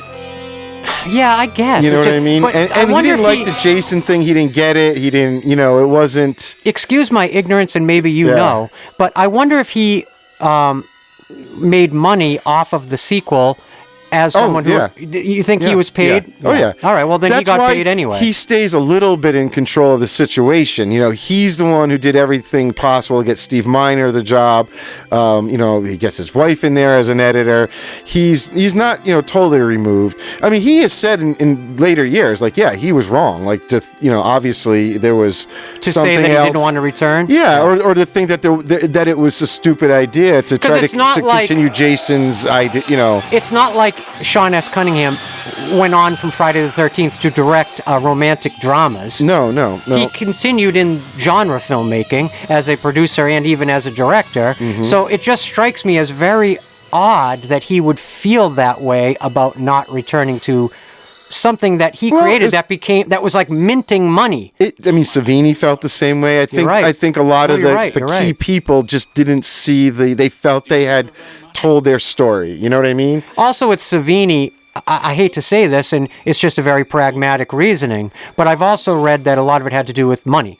That there were other projects that were already willing to pay Savini and his team more money based on his growing reputation and his demand as a signature and singular special effects artist. I know that his assistant Tazos, he has expressed in later years regret for not taking the part 2 because he got offered it. When I think they offered Tasso to play Jason in the sequel. They might have movie. even, because and that's a whole other story. But, as there's more of Jason, we'll talk about the kind of controversy between actor Warrington Gillette and Steve Daskovitz, who's also known as Steve Dash, who was a stunt performer. The two of them, of course, portray Jason in this film, but the claims of, are kind of dubious. Yeah.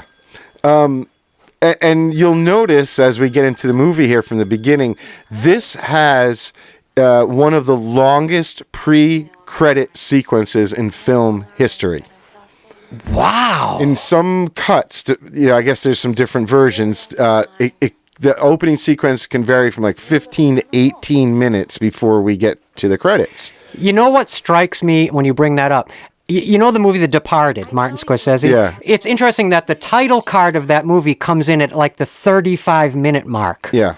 And so it is interesting when you bring that up because it's unusual. This was the movie with the longest, and then as time has gone on, it's one of them. But speaking of that, it also struck me interesting that if you consider Friday the 13th Part 2 in totality is about 87 minutes long. Yeah. And the opening of this film, which essentially recycles much of the footage from the first film, is like 15 minutes of that. It is weird. Yeah, it's a long flashback to get you up to speed. I mean, it's not even a flashback. It's the ending of the movie, really. I mean, considering that this movie was being aimed specifically at the audience who loved the first film, it's funny that they decided to add such a preamble to get people up to speed, considering most of the people in the movie theater, especially opening weekend, certainly did not need to be got up to speed.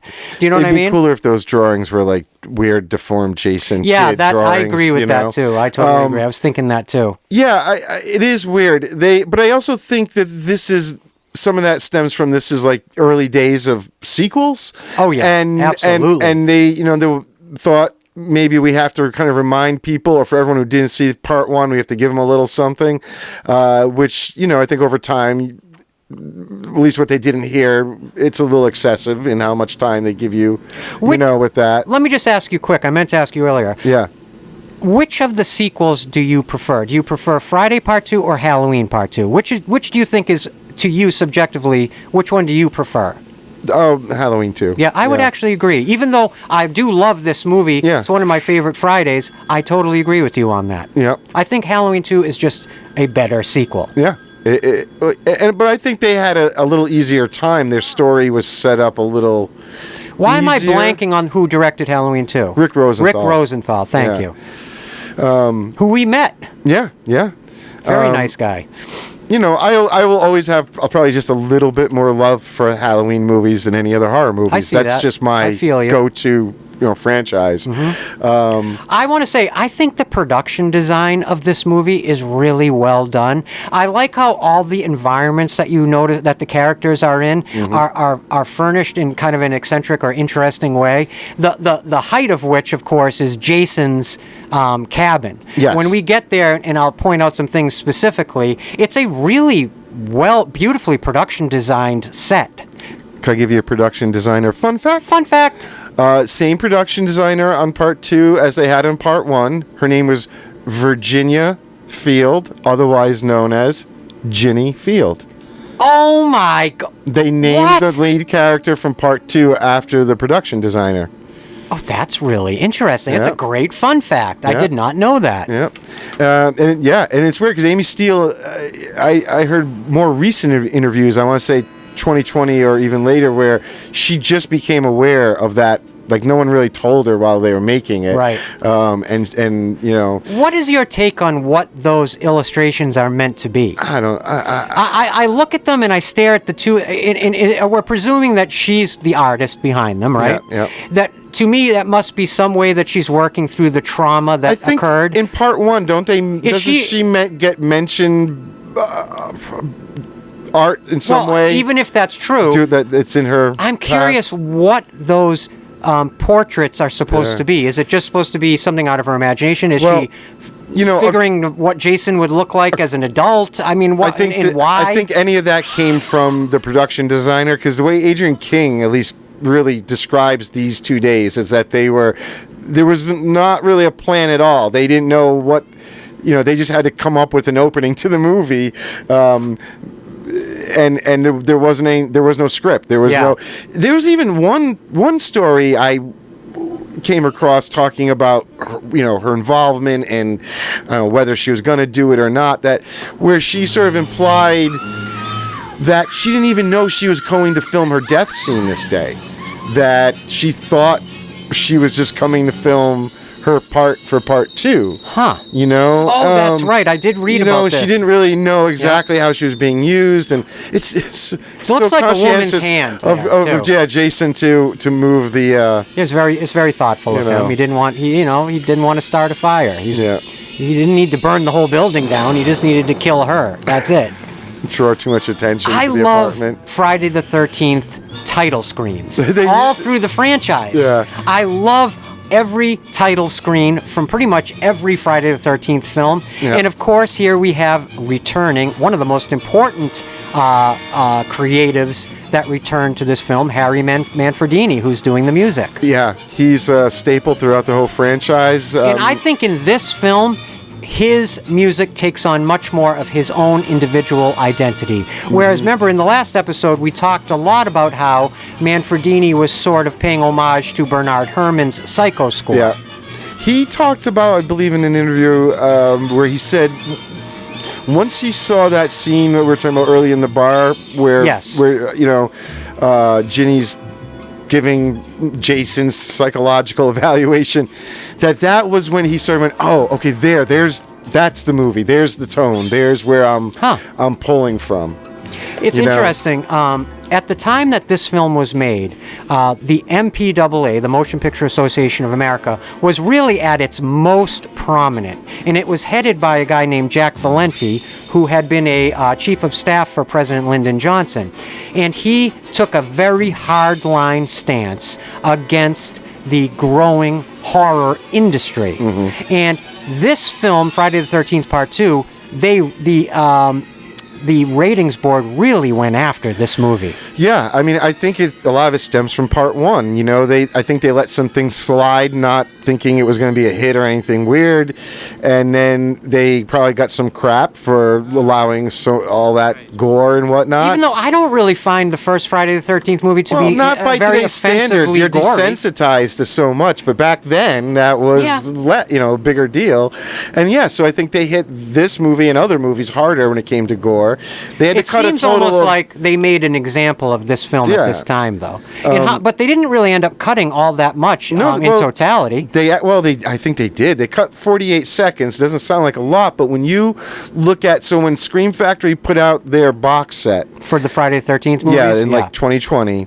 What happened was all the death scenes that got cut down, but were originally filmed that had a lot more, a lot of it disappeared, and then all of a sudden in around 2020, Carl Fullerton finds a VHS that he had of an early cut of the film that he was keeping around for his reel, and they realized it had all of the death scenes in their uncut state. So Scream Factory more recently was able to let everyone see how almost every death was originally And extended. you're absolutely right when you say it, what you said earlier. 48 seconds in terms of totality of cuts doesn't sound like much. But if you remove 3 or 4 seconds from a kill, you could take the entire potential of the kill away. Yeah, almost every kill. I mean, and the funny thing is that double impalement later on with these two characters, which, the effect almost all but goes away once they make them cut it down.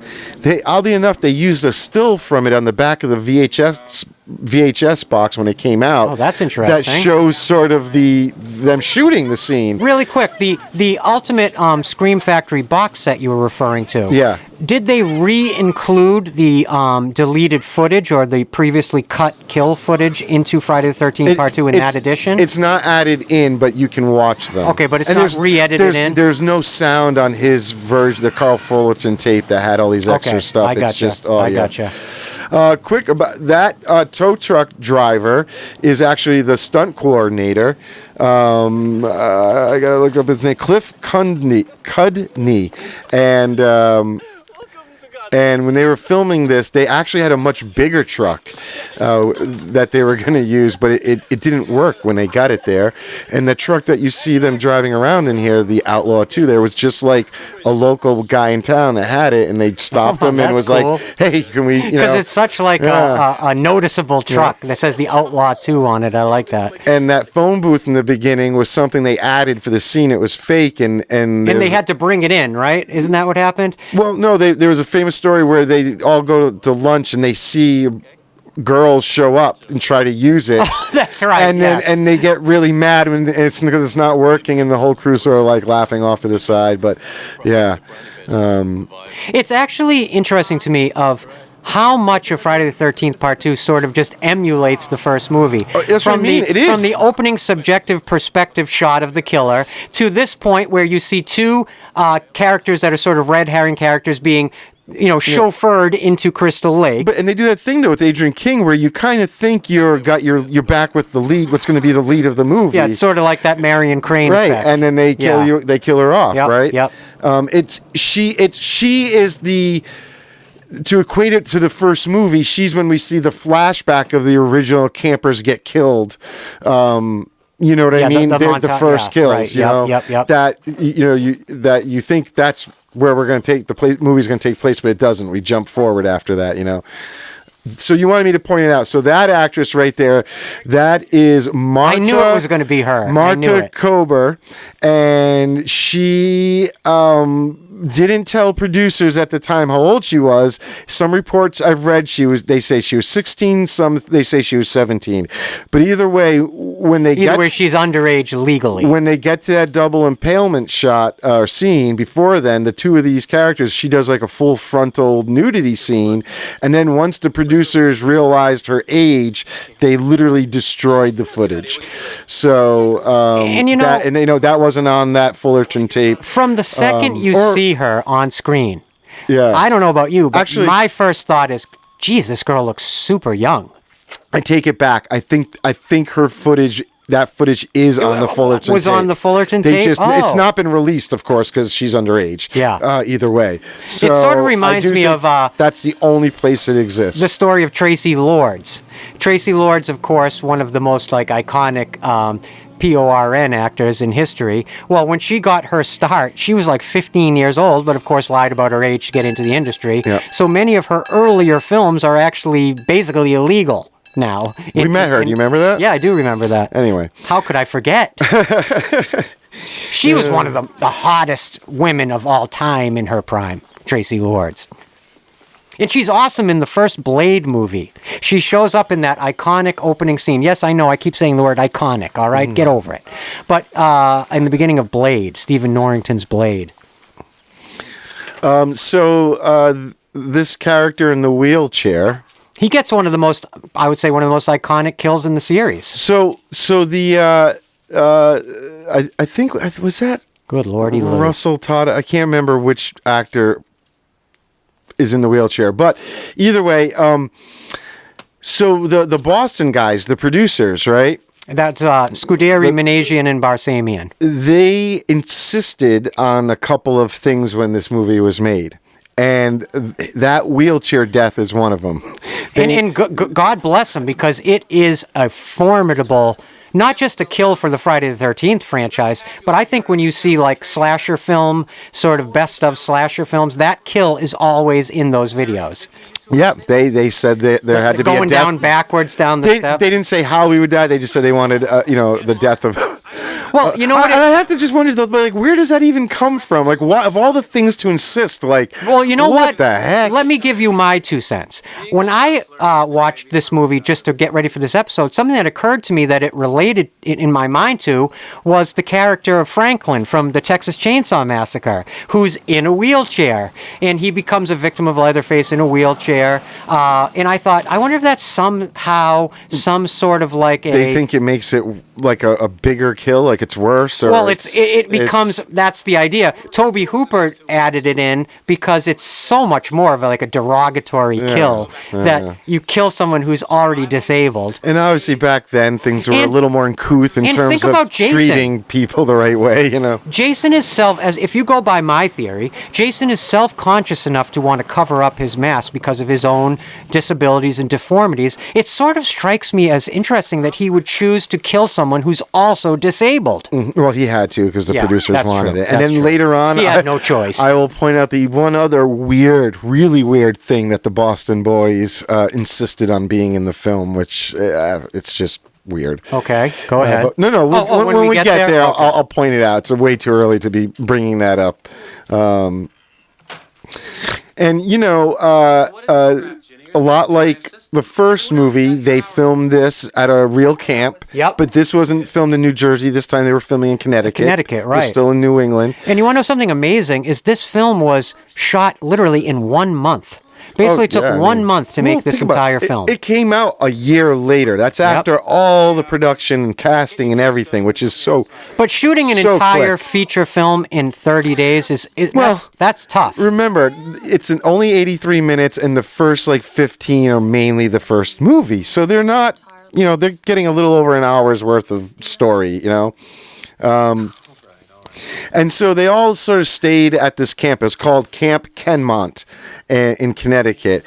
And there were the three lead male actors played a prank on one of the female actresses from the movie, Lauren Marie Taylor. Okay. She's the one who tries to keep flirting with the guy in the wheelchair. Okay, gotcha. So, and I don't blame her. He's very handsome. Does he look like someone who just graduated high school? Well, here, no. I'm going to go but he's handsome. Side tangent really quick. Hopefully I'll make my way back. Another fun fact, the actor in the wheelchair was openly gay. And the... What? Yeah. Wait, he was openly gay at that time? Yeah. Oh, that's very unusual. You don't see that very often, especially for young actors. And he was ahead of his time. So the girl who actually flirts with him, like in the movie, was flirting with him in real life. And she tells a story where he finally is like, "Hey, you're barking up the wrong tree here. It's not going to happen. I'm gay." And she was just like, "Whoa, okay." But so that same actress. One night, the other male actors, they're playing a prank where they go outside of her window of the cabin she's sleeping in, and they start scratching at her window like it's an animal, and it gets her so worked up, she hyperventilates and makes herself pass out. Jesus God. That's a very actor behavior right there. That's something I would definitely believe from an actor.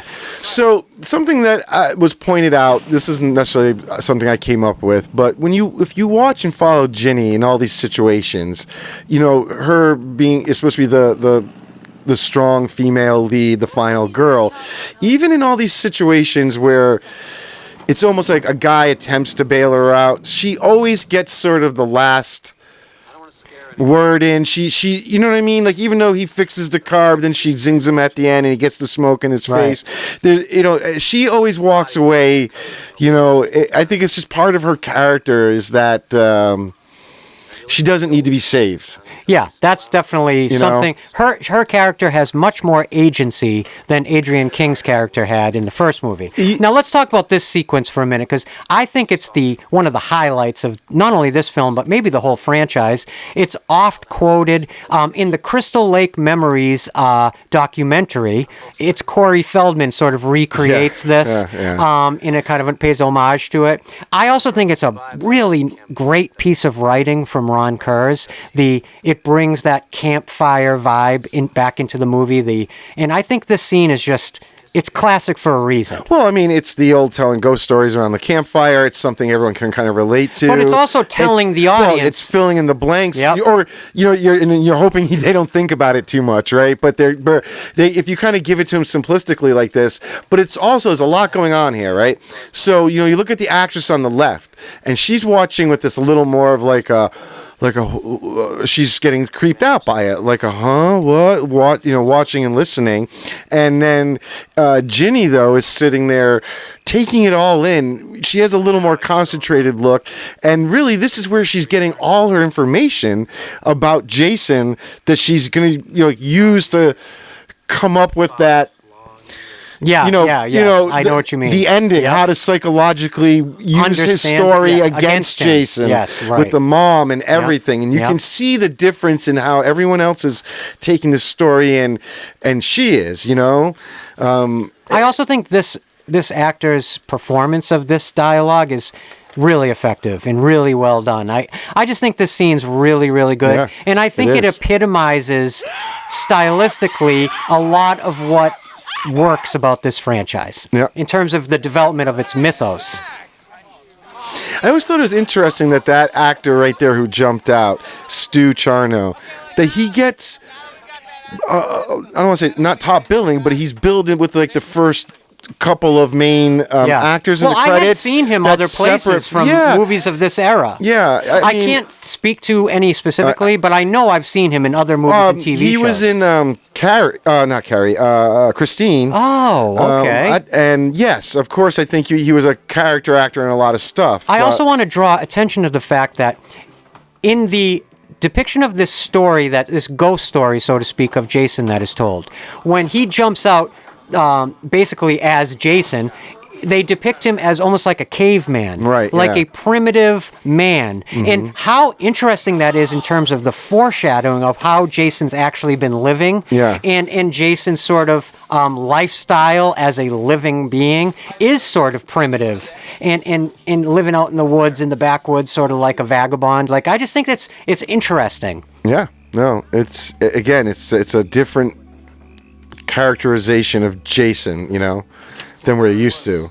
I do feel like this film sort of drags a bit at the beginning, but once it kicks into gear, once you get to the first real big kill, I think it kicks into another gear and goes for the rest of its runtime. Yeah. But there is a lot of setup here for a very simple idea, really. It's to get in more. I mean, I think it's to get in more sex scenes, you know what I mean? Or because you can't be jumping to that stuff when everything starts really ramping up, right? I think also filmmakers had begun to get wise to this idea like that you see Ridley Scott doing in the first Alien, for example, where you allow a lot of quiet setup so that the audience in the movie theater watching the movie begins to sort of sink down into their chair and relax into the story, so that when the shocking parts and the shocking moments of the movie come, they're almost twice as impactful. Yeah, because they've got you almost like in a trance. It's not like nothing has happened. Like just the guy jumping out right there is a big scare. We already had a kill in the beginning with Adrien King. I wanted to say I hated that cat through the window. The old trope of the jump scare with the cat trope. I know. And like, who leaves their window that open, like with no screen, especially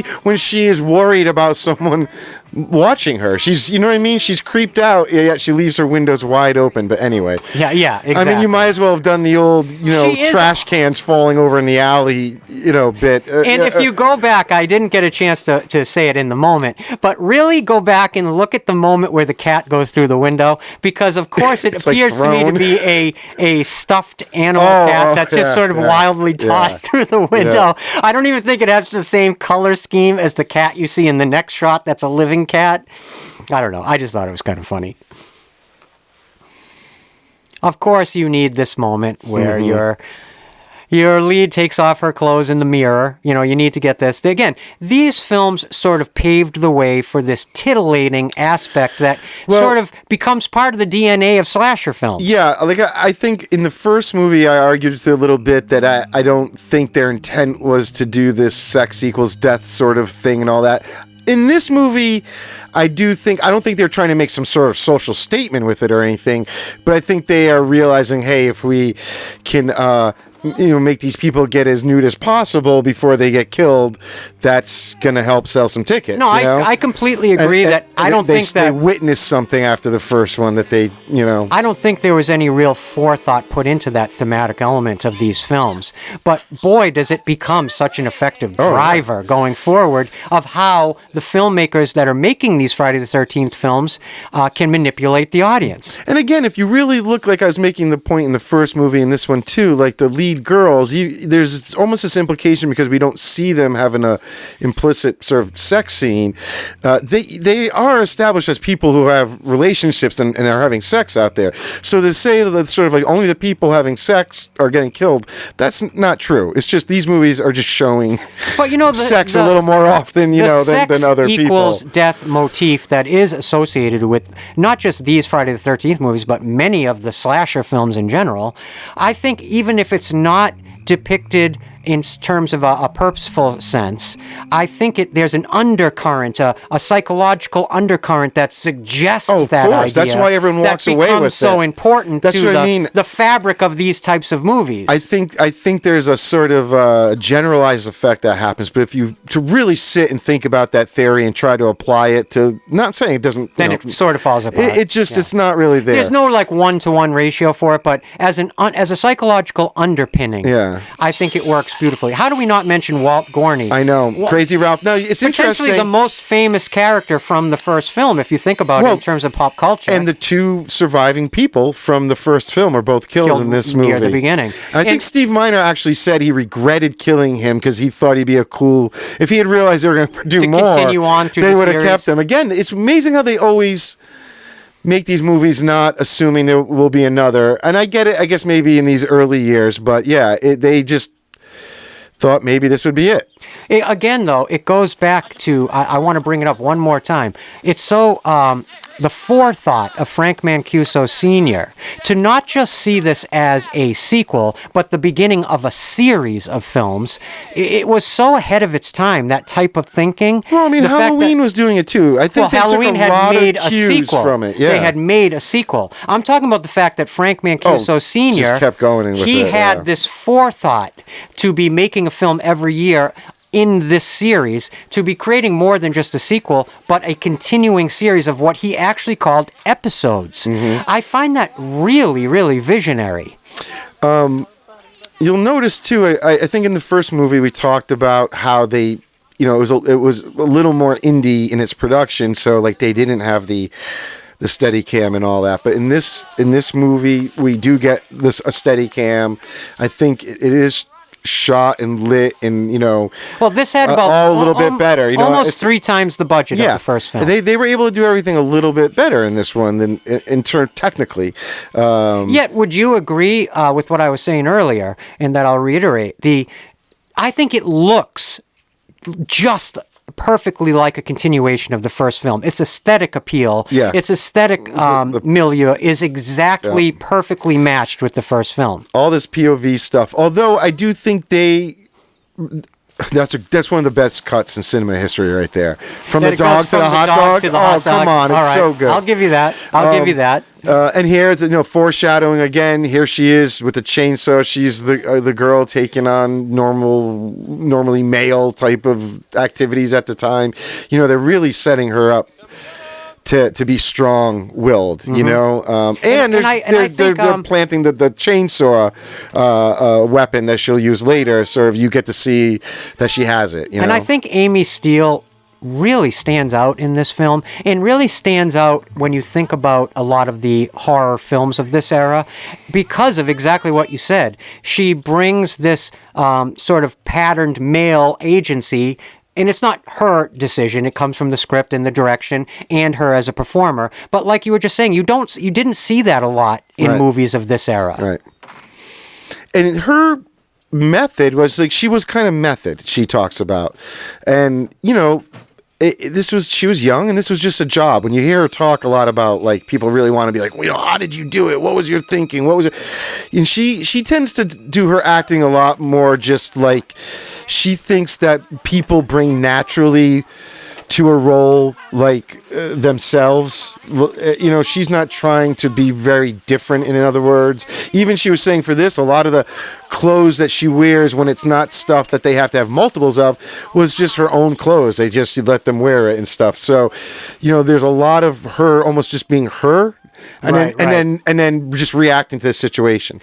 It must have been such a blow to the producers of this film when they realized that this actress was only 16, because she has. I'm going to have to say it. There's no way around it. But she has the best body of any of the people in this movie. I mean, they're clearly flaunting her breasts around. She has the best body, and yet she's the youngest one. Although I don't know, Kirsten Baker. You said that earlier. I think she's pretty top notch too. But this girl's definitely voluptuous. I'm gonna go to bat for Marta Koval. Oh man, that kind of makes me a creep. I know. I'll admit that. And if you've listened to other episodes, you probably have already realized I'm a creep. So it is what it is. This beach scene was the first thing they shot. This was beginning. Oh no, them walk. Yeah, the other two walking in the woods, and then this was all in the very beginning. For a nerdy guy, he has really great abs. What is that actor's name there? Stu Charno.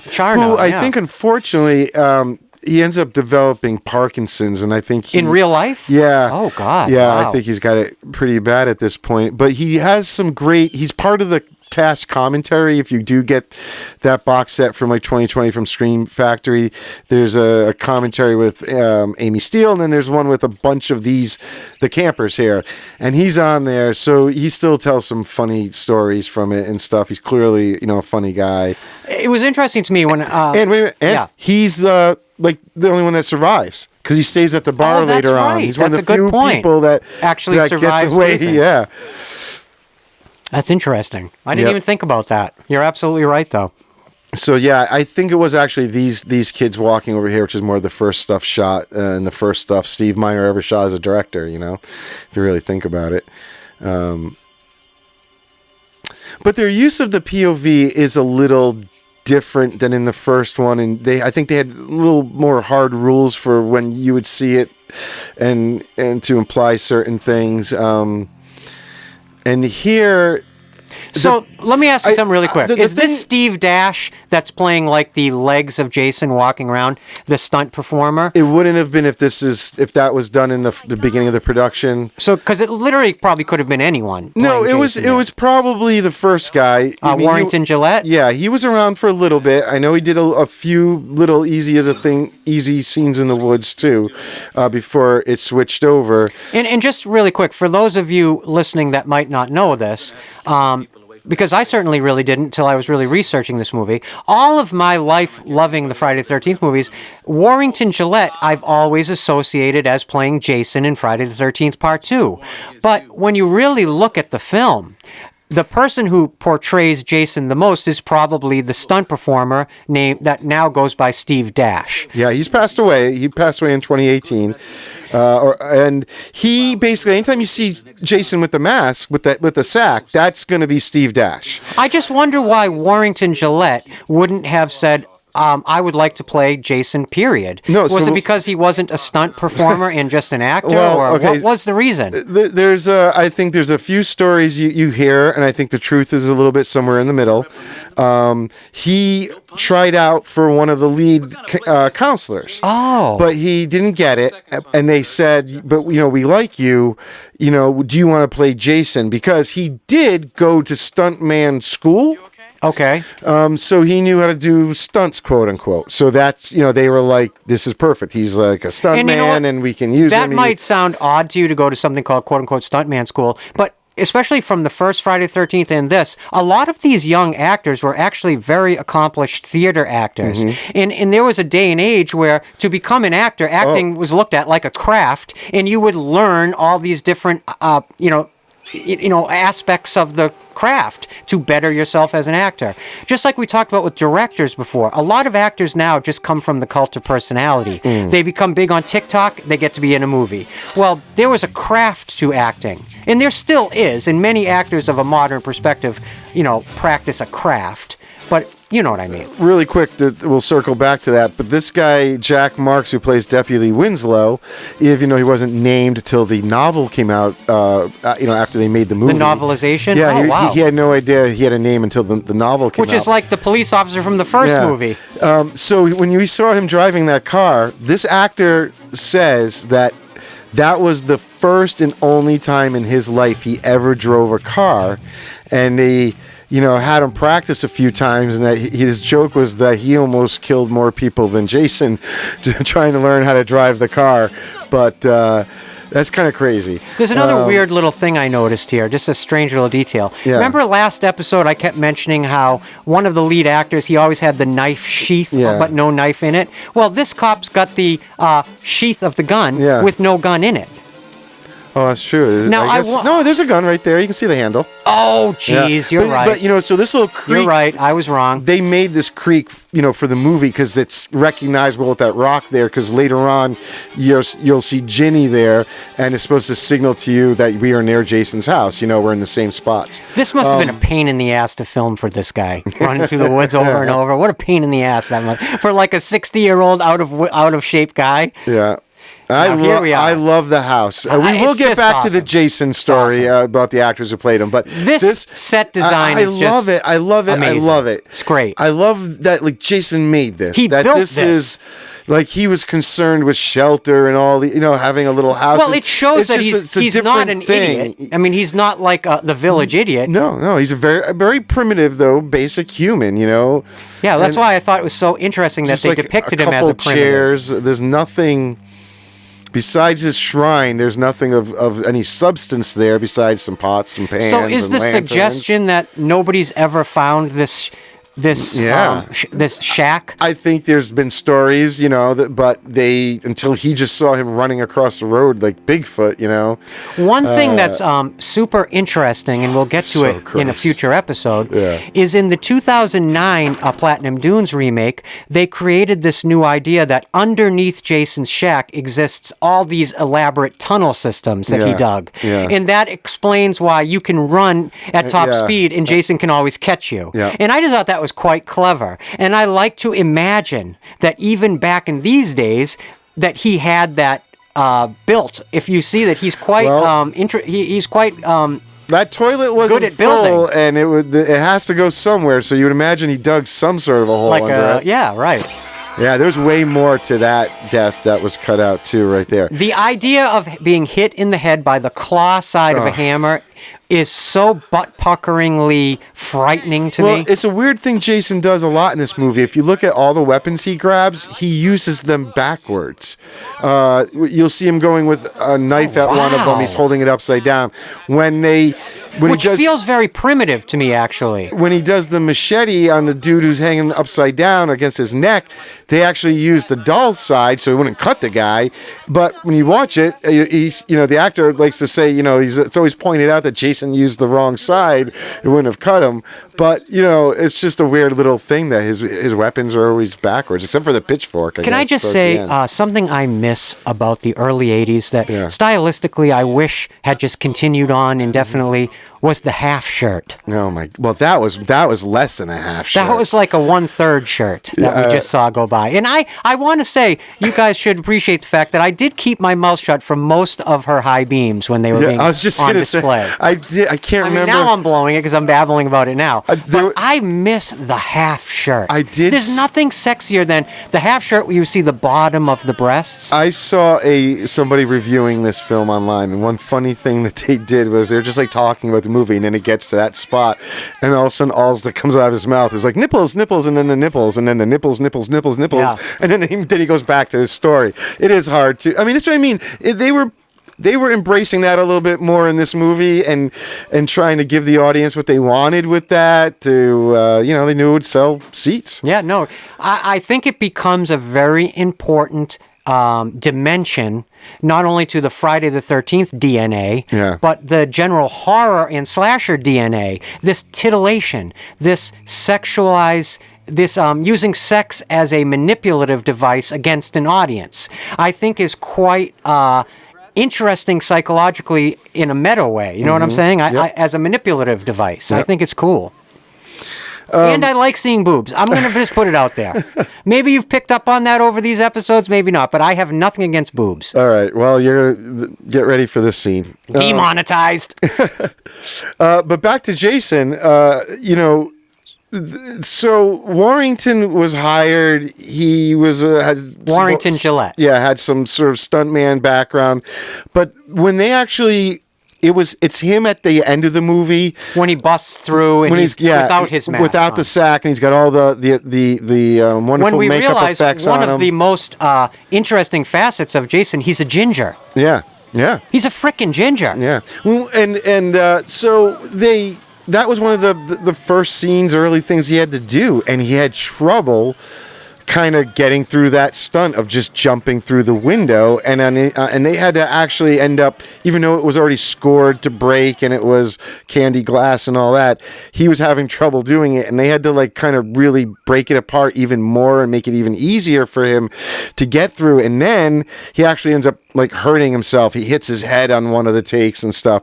So it's after that the stunt coordinator Cliff Cudney calls his buddy Steve Dash, or Daskowitz is his full name, and says, "Hey, you got to come and help us out. We have a problem here." Oh, I did not know this. Yeah. That's really interesting. I was wondering about where one performance ends and where the other begins, or how that happened in terms of the filming. That's really interesting. So I think they ended up using Warrington for some smaller, maybe a few things in the woods, like the legs and all that.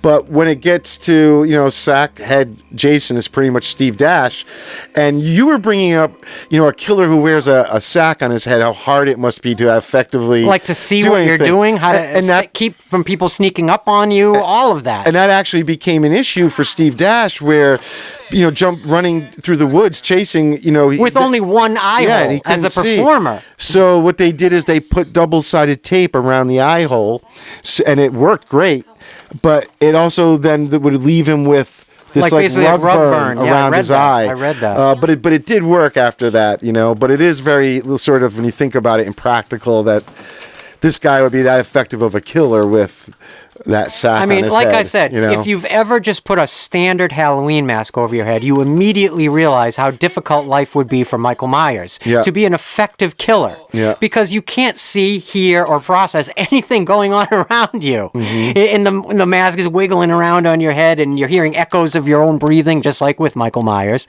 So I just find that to be very... it's a skill a killer would need to develop.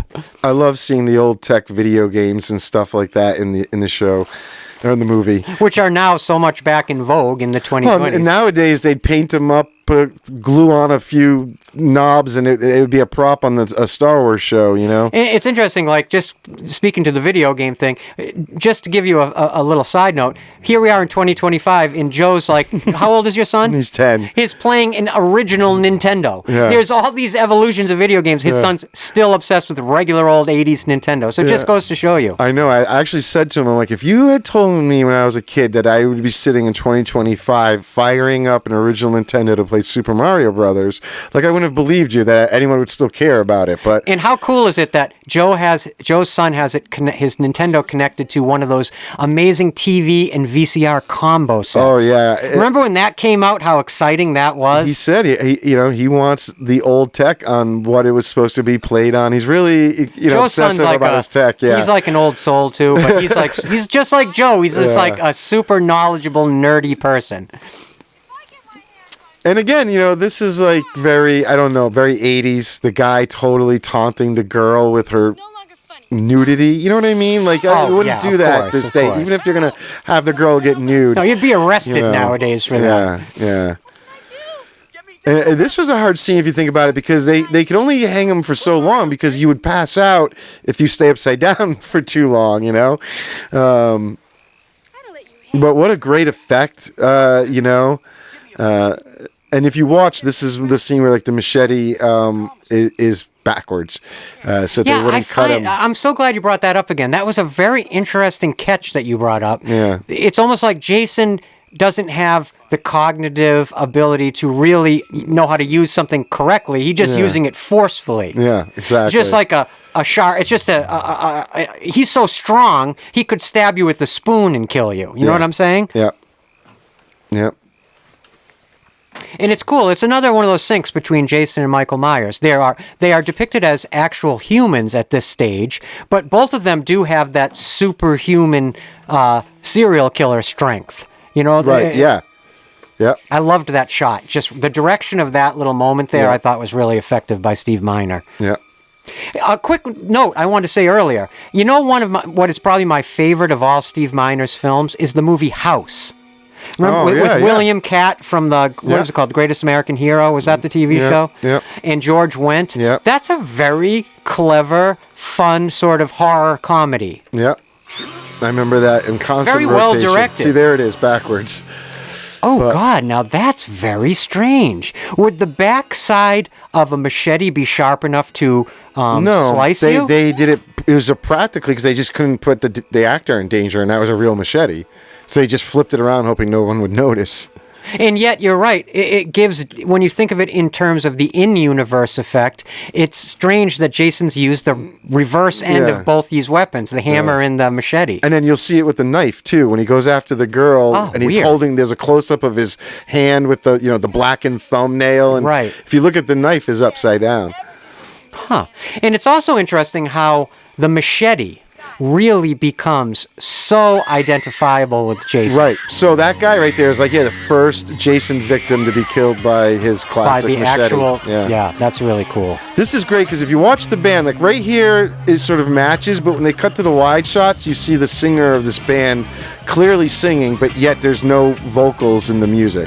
So the music we're hearing, I'm pretty sure, is not coming from this band. I would guess that they're all probably dancing to no sound at all for the sake of filming. See, look at him. Look at the guy on the left singing away. Because they're probably pretending to play. Because if they're filming they're credited that it's out there. The Smokey Boys Band. Apparently, almost all of the background people in this bar were just locals that they kept around. I'm still stuck on that fun fact from last episode that Lou Reed would show up on the original Friday the 13th set and serenade the cast and crew. Yeah. I wonder if any rock and roll greats showed up on this set to play songs. Jeez. That Lou Reed fun fact just sort of blew my mind. I haven't been able to get it out of my head. It's a good one. If you want to know what we're talking about, just go listen to the last episode. You'll get that whole anecdote.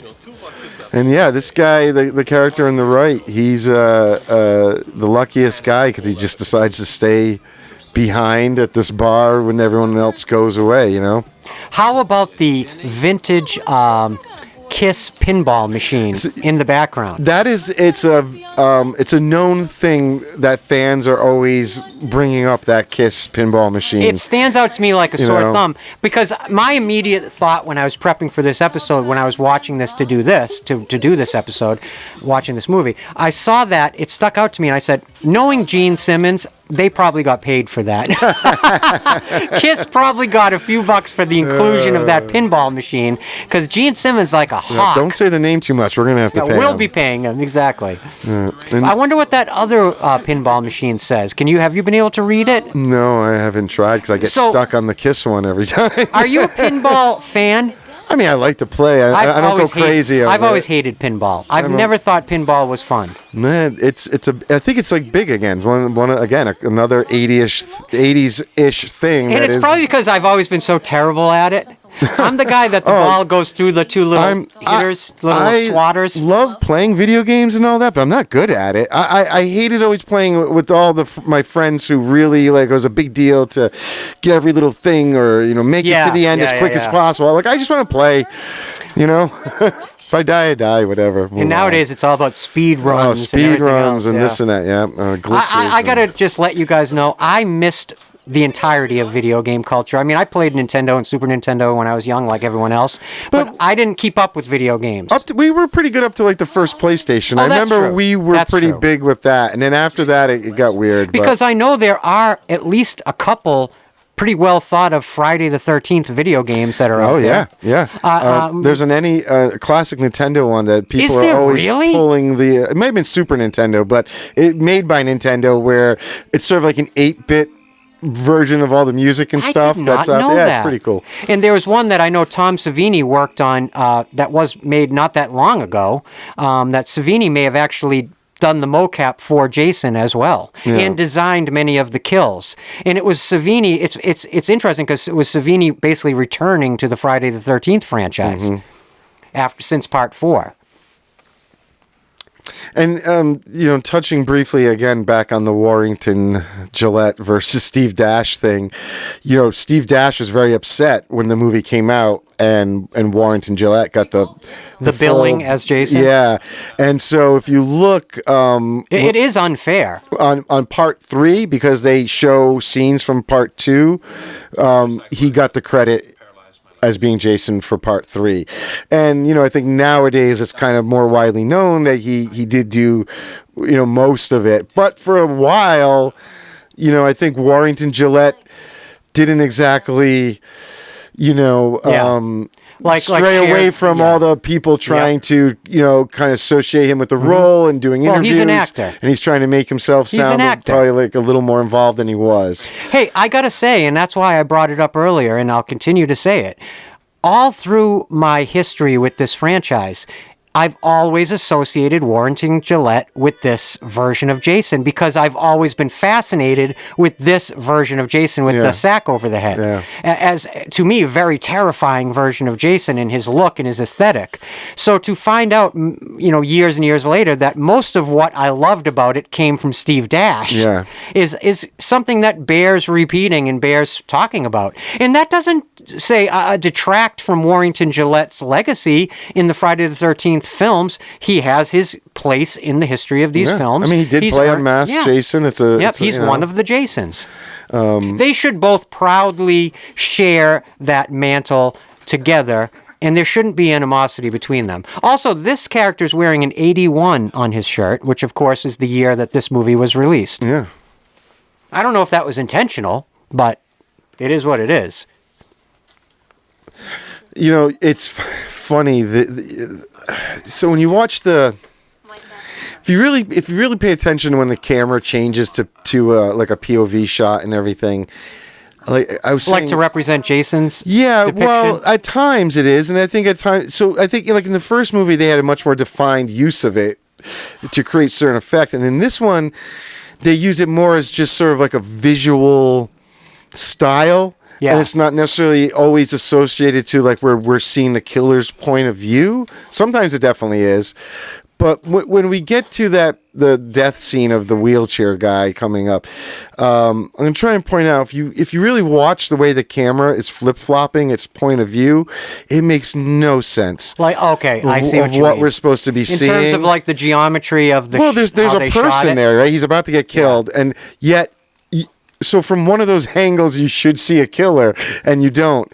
And it's it's sort of, what I think in the in-universe way, it sort of adds to that like Spectre type or spectral way that Jason operates.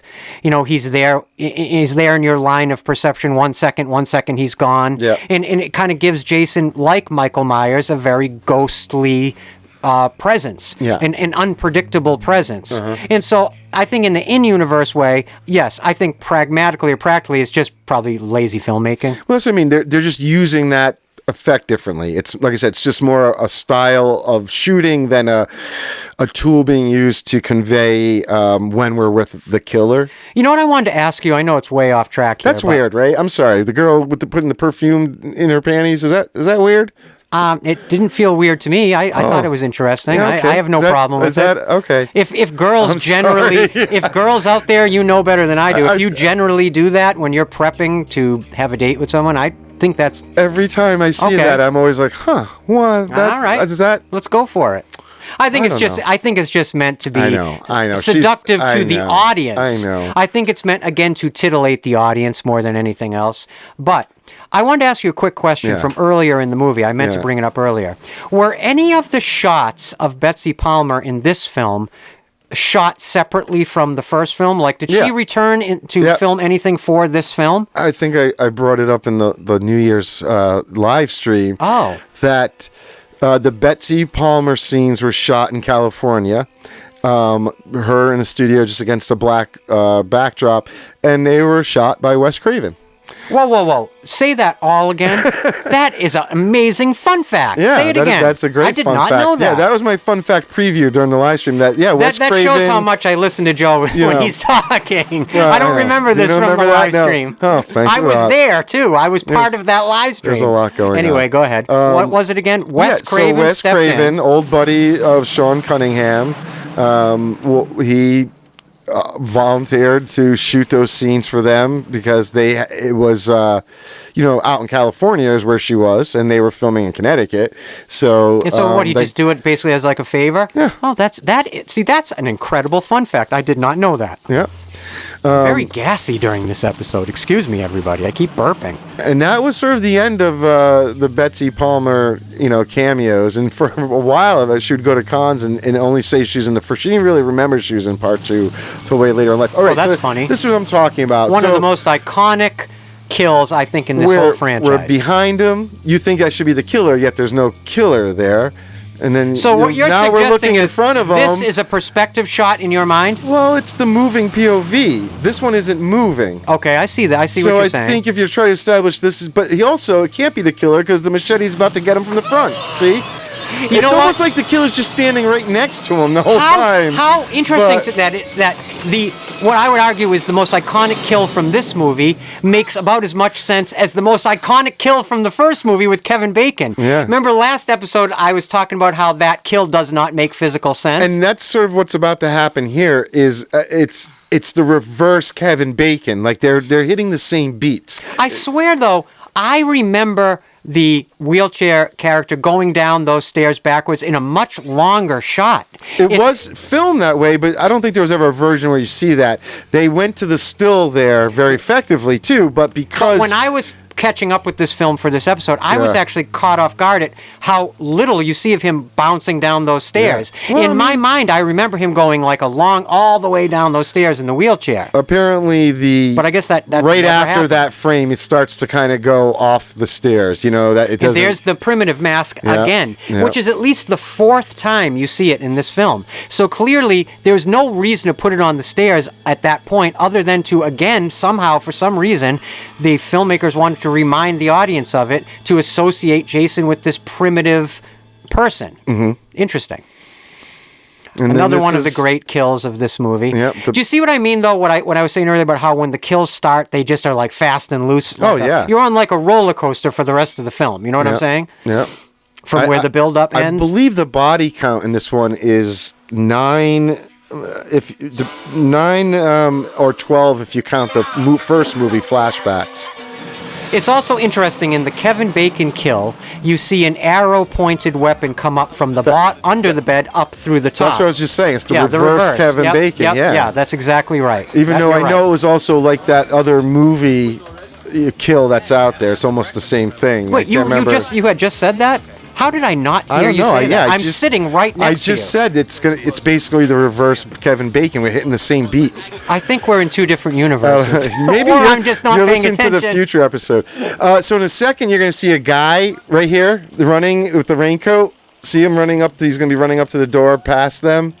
Okay, yep. That is... right there. That is the same actor that was just killed by the spear. He convinced... I don't get it. Well, you can't tell who it is. Oh, I see but they used the same actor to just be that extra. Yeah, he said it was like his idea. He just asked Steve if he could do it, kind of to be. Now, thought it was funny because he's already dead. If this was just like a local bar, It was. It burned down adjacent to where they were filming. It burned down about a year after they filmed. Oh wow! There's like a parking lot. The curse there now, of Crystal Lake, I guess. Almost everybody besides like the waitress, bartender, are all local extras, and they were kind of. They must have been psyched to show up for this. The cast is like they were just looking at us like they'd never seen a movie being made and everything going on, and it was like they were aliens to them, This actor, she is frickin' adorable. She is so cute in that late 70s Girl Next Door way. Lauren Marie Taylor. Oh, she's so adorable. Like, I have really crushy feelings on her, especially this last month catching up for this episode. Of all there it is again, the fifth time. Isn't it funny she's going to look for a guy in a wheelchair up the stairs?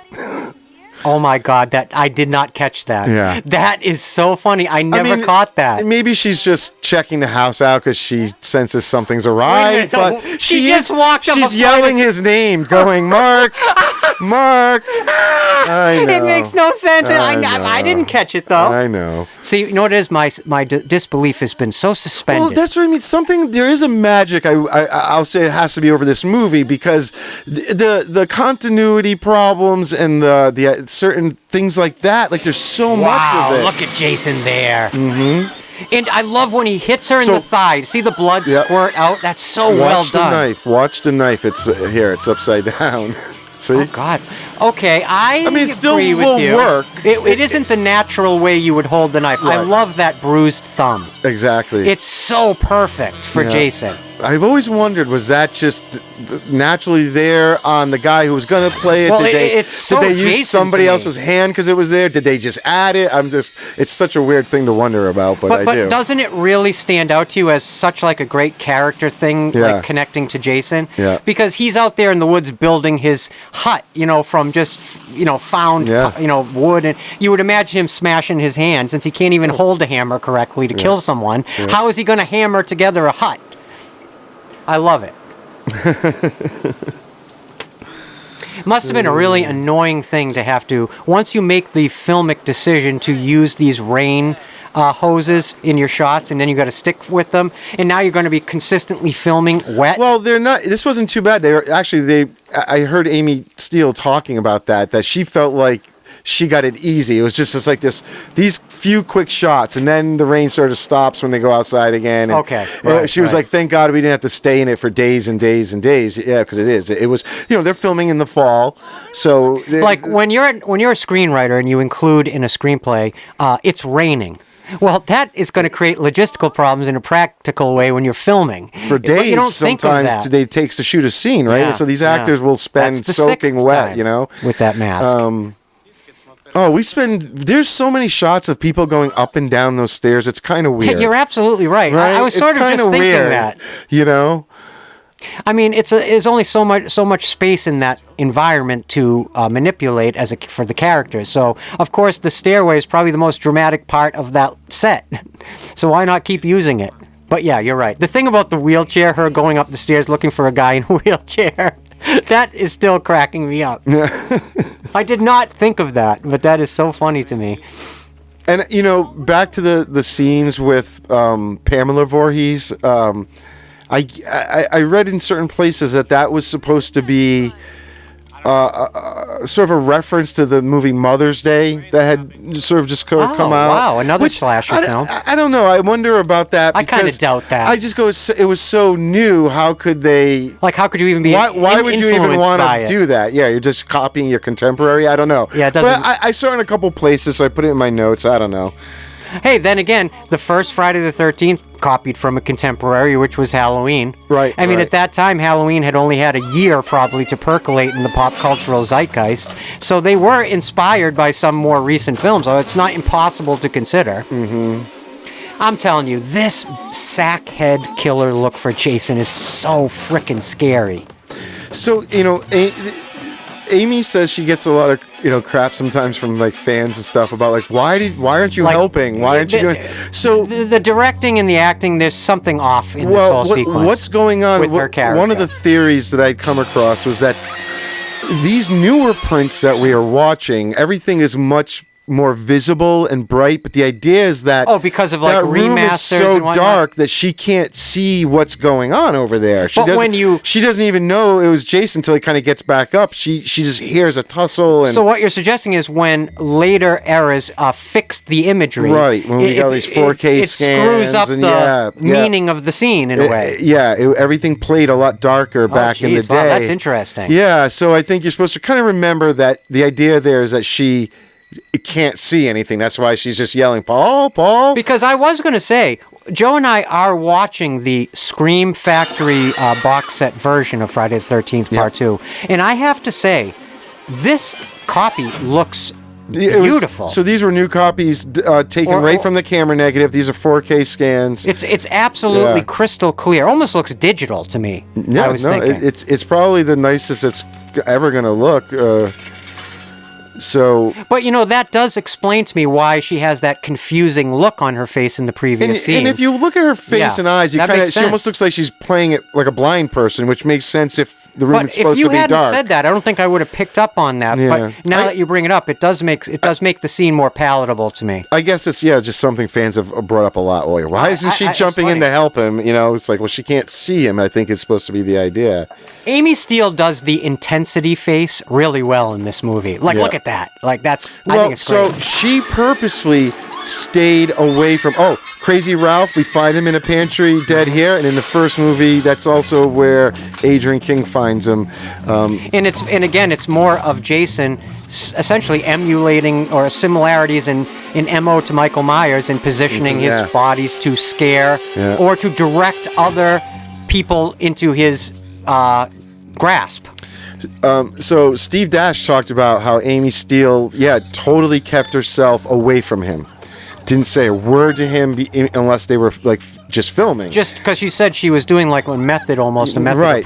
She wanted to kind of keep that fear that would pop in when suddenly they hit action and a guy starts coming at her with this crazy getup. And it's great. I don't know if you ever see interviews with Steve Dash. I could listen to that guy talk all day. He's straight I have. He's straight out of the movie Goodfellas. Really? Man, he is so. Oh, that's funny. He has just such a way about him, and the way he spoke is how great. Steve Dash just did the way when Jason was knocked off balance and fell over backwards. He doesn't just do a stunt fall. He actually interprets character into it because there is almost it looks like Jason's almost like a toddler. You know what I mean? Like he doesn't have the exceptional control over his body because of his disabilities. So what I'm trying to get at is Steve Dash is actually acting as Jason, not just doing stunts. And that's why he deserves some of the credit in his portrayal, or half the credit in his portrayal as Jason. I believe he's the smallest person that ever played Jason. Oh, wow. That's an interesting fun fact. I did not know that. Amy Steele would talk about how hard all these running scenes were because of the Steadicam, because she had to perfectly stay 3 feet in front of it at all times, or you lose focus. That shot was just beautiful. All of this runner is beautiful. Yep. It's directed beautifully with that Steadicam. You can really see the difference between holding a camera on your shoulder in an indie style and having that Steadicam harness. All of this is just all done in one shot, and it's really executed well. There's a few long one-shot takes in this movie. In the opening with Adrien King, there's a one shot that's a full minute long, which think about in film is really long. It's actually and especially doing it in the era of film, right? It is quite difficult.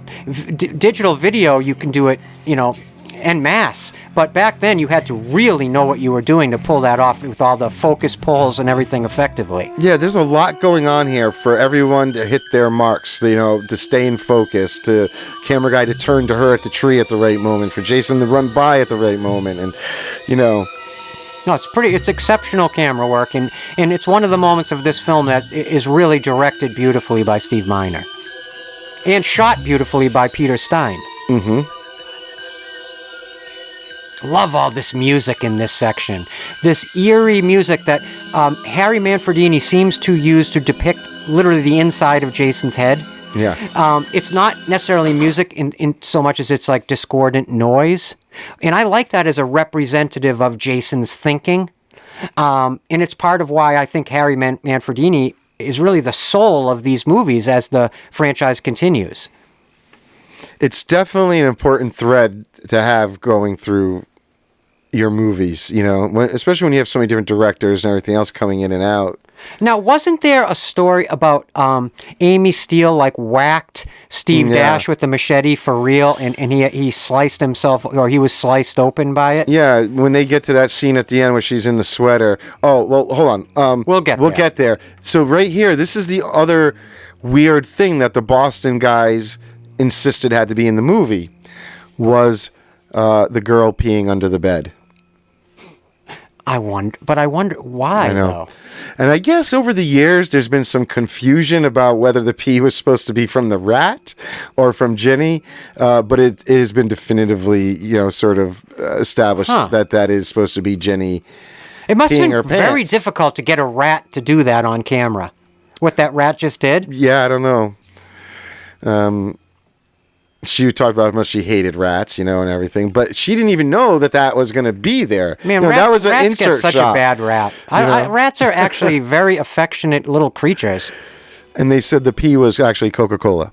Oh my God, that's interesting. It's another great little fun fact. But yeah, isn't that really weird? The two things they wanted was a guy to die in a wheelchair, and that the lead actress had to pee her pants at some point. But here, again, do you see how Jason sort of disappeared in that moment? Yeah. In a spectral way? But he was there on a chair, you know what I mean? It's just, it's sort a of small perspective. room. You wouldn't be able to miss him. Yeah, right. But he did seem to sort of evaporate or, spawn out for a second. Look at the spark right there. Did you see that? Yeah, what was that? There's the metal plate they had on his arm so he wouldn't get cut. So she actually hit him with the chainsaw. I mean, it was like a rubberized thing, or it wasn't like a real chainsaw, but still, there's a plate there so he doesn't get hurt. But characters in horror movies always do exactly what Ginny just did. It's so annoying to me. If you can hit a killer and knock them down or knock them unconscious, wouldn't you at that point start hitting them over and over and over and over and over? Jam that chainsaw right to his chest. Why would you just even leave him there? Cut an arm off something. I don't know. My instinct would tell me to bash his skull to smithereens, right? Yeah, while you have him in that prone position. I guess you also are probably. See, now there's that creek again with the big rock to kind of tell you. And she'll even stop here for some weird reason, right? Again, why are you stopping? It's so we can know where she is, You take a second to be reminded that the cop went through. And the other thing is, if you can just step on the rock and get to the other side, why get your shoes wet? She just walked right through the water. I guess she's not thinking about pants. She's not thinking about wet socks right now. She's got wet jeans. I love though that Jason left his house lit. There was like a lantern in the window and see him coming through the window. Good. Yeah, that's so creepy. I actually think that's beautifully directed. That shot great, there, yeah. Really beautifully directed. It's one of my favorite shots in the movie.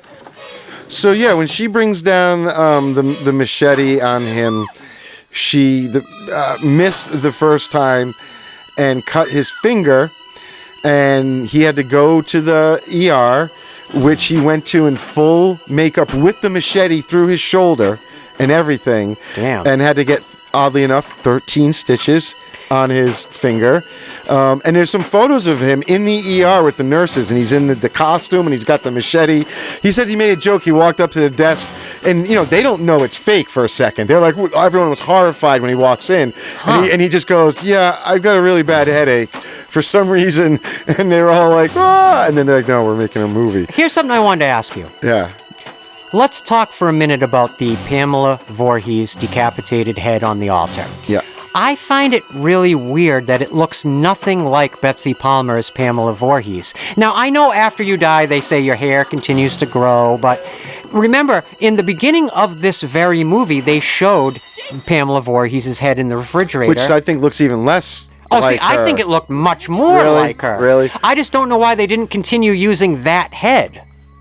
Well, it's because this is supposed to be 5 years later. They had to decompose it a lot more. So these are the scenes that Betsy Palmer filmed? Yep, with Wes Craven. Because you can see it as a black backdrop. Yep, it's just her against it. And what an important moment in the mythos of Jason Voorhees. This idea that you can confuse Jason.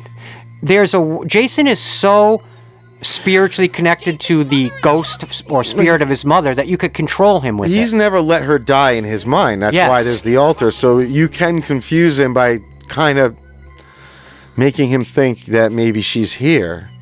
I mean, look at him there. What? So Oh. Steve Dash, after that incident, he actually insisted on coming back. Everyone waited on the set for a while, and he came back and finished the scene. They put Wait, from the hospital? Yep, they put like a rubber, like a condom almost, like on his finger, and then they used like, makeup and paint. That's a professional. And he just insisted on getting it done. Yeah, the guy really sounded like he was a real professional, and I like love he that. wasn't.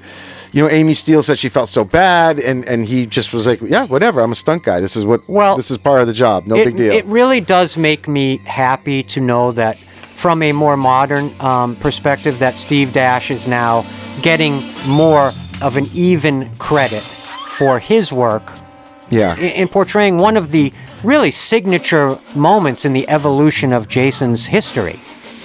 Yeah, it's too bad he passed away, but I did not know that. yeah. But there was a few, some of these later documentaries, especially some of the stuff on the Scream Factory box set. There's lots of interviews. Like I said, I can listen to that guy talk all day. He's like a character out of a Italian mob movie himself. I'm gonna have to YouTube him when I get home and take a look at it. Yeah. Oh my God. Did he continue on, to your knowledge, as a stunt performer in any of the other Friday the 13th films? Not that I know of, but I'm kind of doing my hardcore research for each one as we go. Yeah, me too. In terms of knowing who the stunt coordinators were, you know what I mean? But I wouldn't be surprised if he came back for part 3 because he, although they say he was the smallest guy, but the idea of somebody hitting you with a machete right in that spot and that deep, and delocating your shoulder from your torso is disturbing to me. That and it would sever some extremely important arteries. Yeah. So you could say, how could that kill somebody? It's only basically hitting his shoulder. Well, that's where a lot of your major blood vessels are. So it absolutely would kill you to be hit like that. And I also like how it accidentally foreshadows the way that the living Jason will eventually die in the 4th film by machete. And so there's now theories, right, about what happens from here out, and what's a dream or a possible dream, what's not, it's almost what was the original intention. It's like the exact same debate people have over the ending of the first film. Yeah. And yet it quotes directly from its own original film. I mean, it directly quotes. If they meant to be that ambiguous about it, because obviously when we see the mom's head there, you can tell that there's an actress in makeup under there. And it's been very well talked about and documented that there was the original shot ending where tell that story. She, as we push into that head at the end, originally when they shot it, the eyes opened and she smiled, which Steve Miner said was almost to imply, because when Ginny's being put into the ambulance, she's asking about Paul. Where's Paul? Where's Paul? And that sort of smile and the eyes opening was supposed to be sort of like a wink, like that Jason did get him. You know what I mean?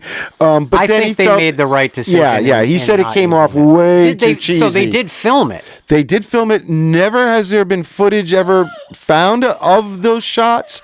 Clearly you see them pause on a freeze frame, so we don't get to it. There's pictures of the actress sort of in the makeup That's what with I was the eyes open, about. but she's not in the scene. She's just sort of standing there. So it definitely was filmed, but it's never been sort of released or found or anything like that. It's amazing to me that they were able to successfully redo this shock jump scare ending from the first film. So do you think this is really happening? Because people are saying because the dog shows up, which we kind of basically see already get killed. Well, what's your take? And he shows up, Jason, which, you theoretically should be dead from what... I personally think that much like the ending of the first film, this is a prescient trauma vision. It isn't a dream. It isn't reality. To my mind, it is literally somewhere in between. It's somewhere in the psychic region that only comes from extreme trauma. It's like a foreshadowing vision of something that isn't necessarily real, but it is not necessarily imagined either. Do you know what I'm saying? Yeah. Steve Miner has gone on to say that his intention was that Paul is alive at the end. We just don't see him. He's just off screen, especially cutting the mom's eyes opening at the end. Muffin, you little devil. We thought you were a 6.5 foot tall psychotic mongoloid killer. Didn't we see her body mangled to death? Or is that just some other random dog? Who knows? Yeah. The Carl Fullerton makeup of Unmasked Jason, look at him. Yeah. It's like out of that movie series Wrong Turn. Yeah. But it's weird when you look at making of photos before there are photos before they apply the hair and the beard, and it does look a lot like what he'll look like in 3. I think this is beautifully designed right here. It is. It's interesting to think of Jason looking, I don't want to say that normal, but you know what I mean? He's got beard, he's got hair, it's interesting. Yeah, and then it's just like Adrien King saying, "Where's the little boy? The little boy." Exactly. The little boy. Paul? Where's Paul? Yeah, so we're supposed to thing. It's like an echo almost. And because you're going, well, Jason grabbed her and she's not dead and all that, so that didn't happen, right? I don't know. I don't know if my theory sounds too esoteric to you guys, or to even you, Joe, but I actually do think, I've thought about it a little bit, I do think it's somewhere between real, it's like liminal. It's like that vision exists in a liminal space. It's a prophetic, dark vision. That's just my thought. I could be 100% wrong. Let me know in the comment section. And then, you can clearly see that's an you extra. can see! Yeah. I mean, it's clearly not the same head.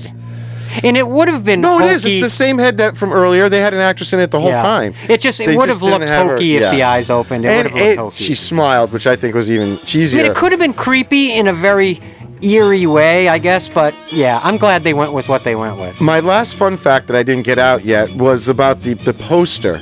Okay. If you remember the poster for this movie, it's just like the cover of the DVD there. It's very simple, where it's just Friday the 13th, Part 2. The body count continues. There was a poster created by the guy, the heavy metal artist. That did the first film's alternate poster? Well, the main poster. The Alex Ebel one with the outline and the campers in there. Yes. And so we talked about that. He had made one to go with this, and it was the outline, but with the axe that we kind of does eventually make its way into advertising.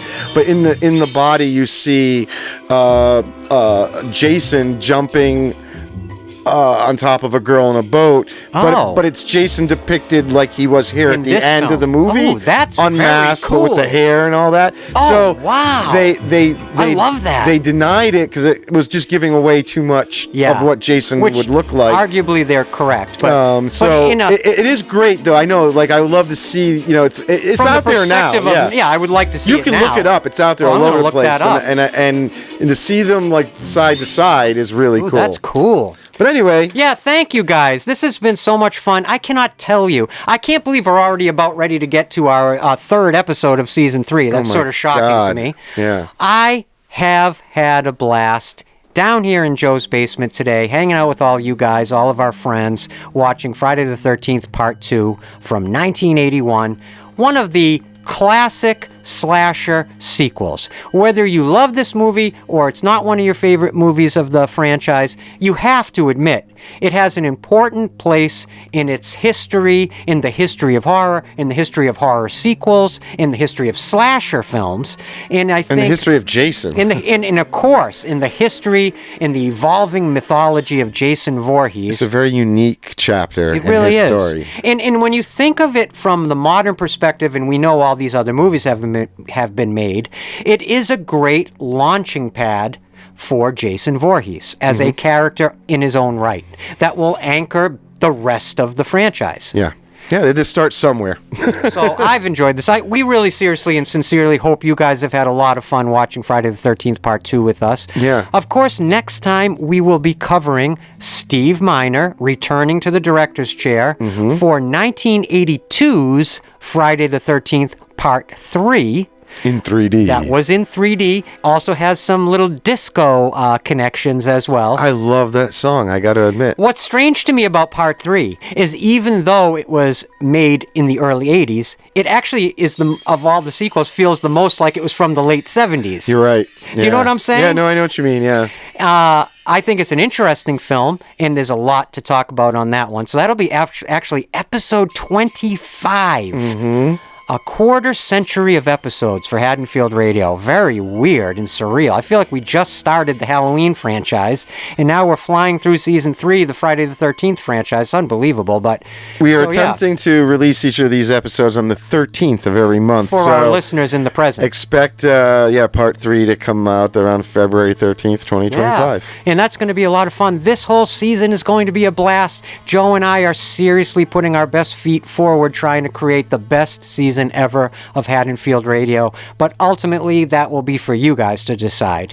But I promise you, we're inspired, we're full of passion, and we're very, very excited to continue this journey through literally one of the most iconic franchises in not just the history of horror, but really in cinema history. So much of horror history emerges from the Friday the 13th franchise, and I'm just thrilled to be able to spend this year talking about these movies. Yeah.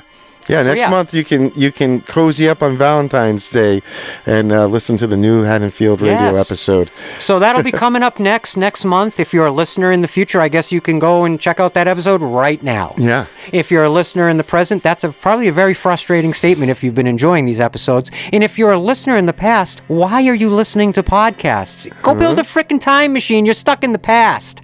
So anyway...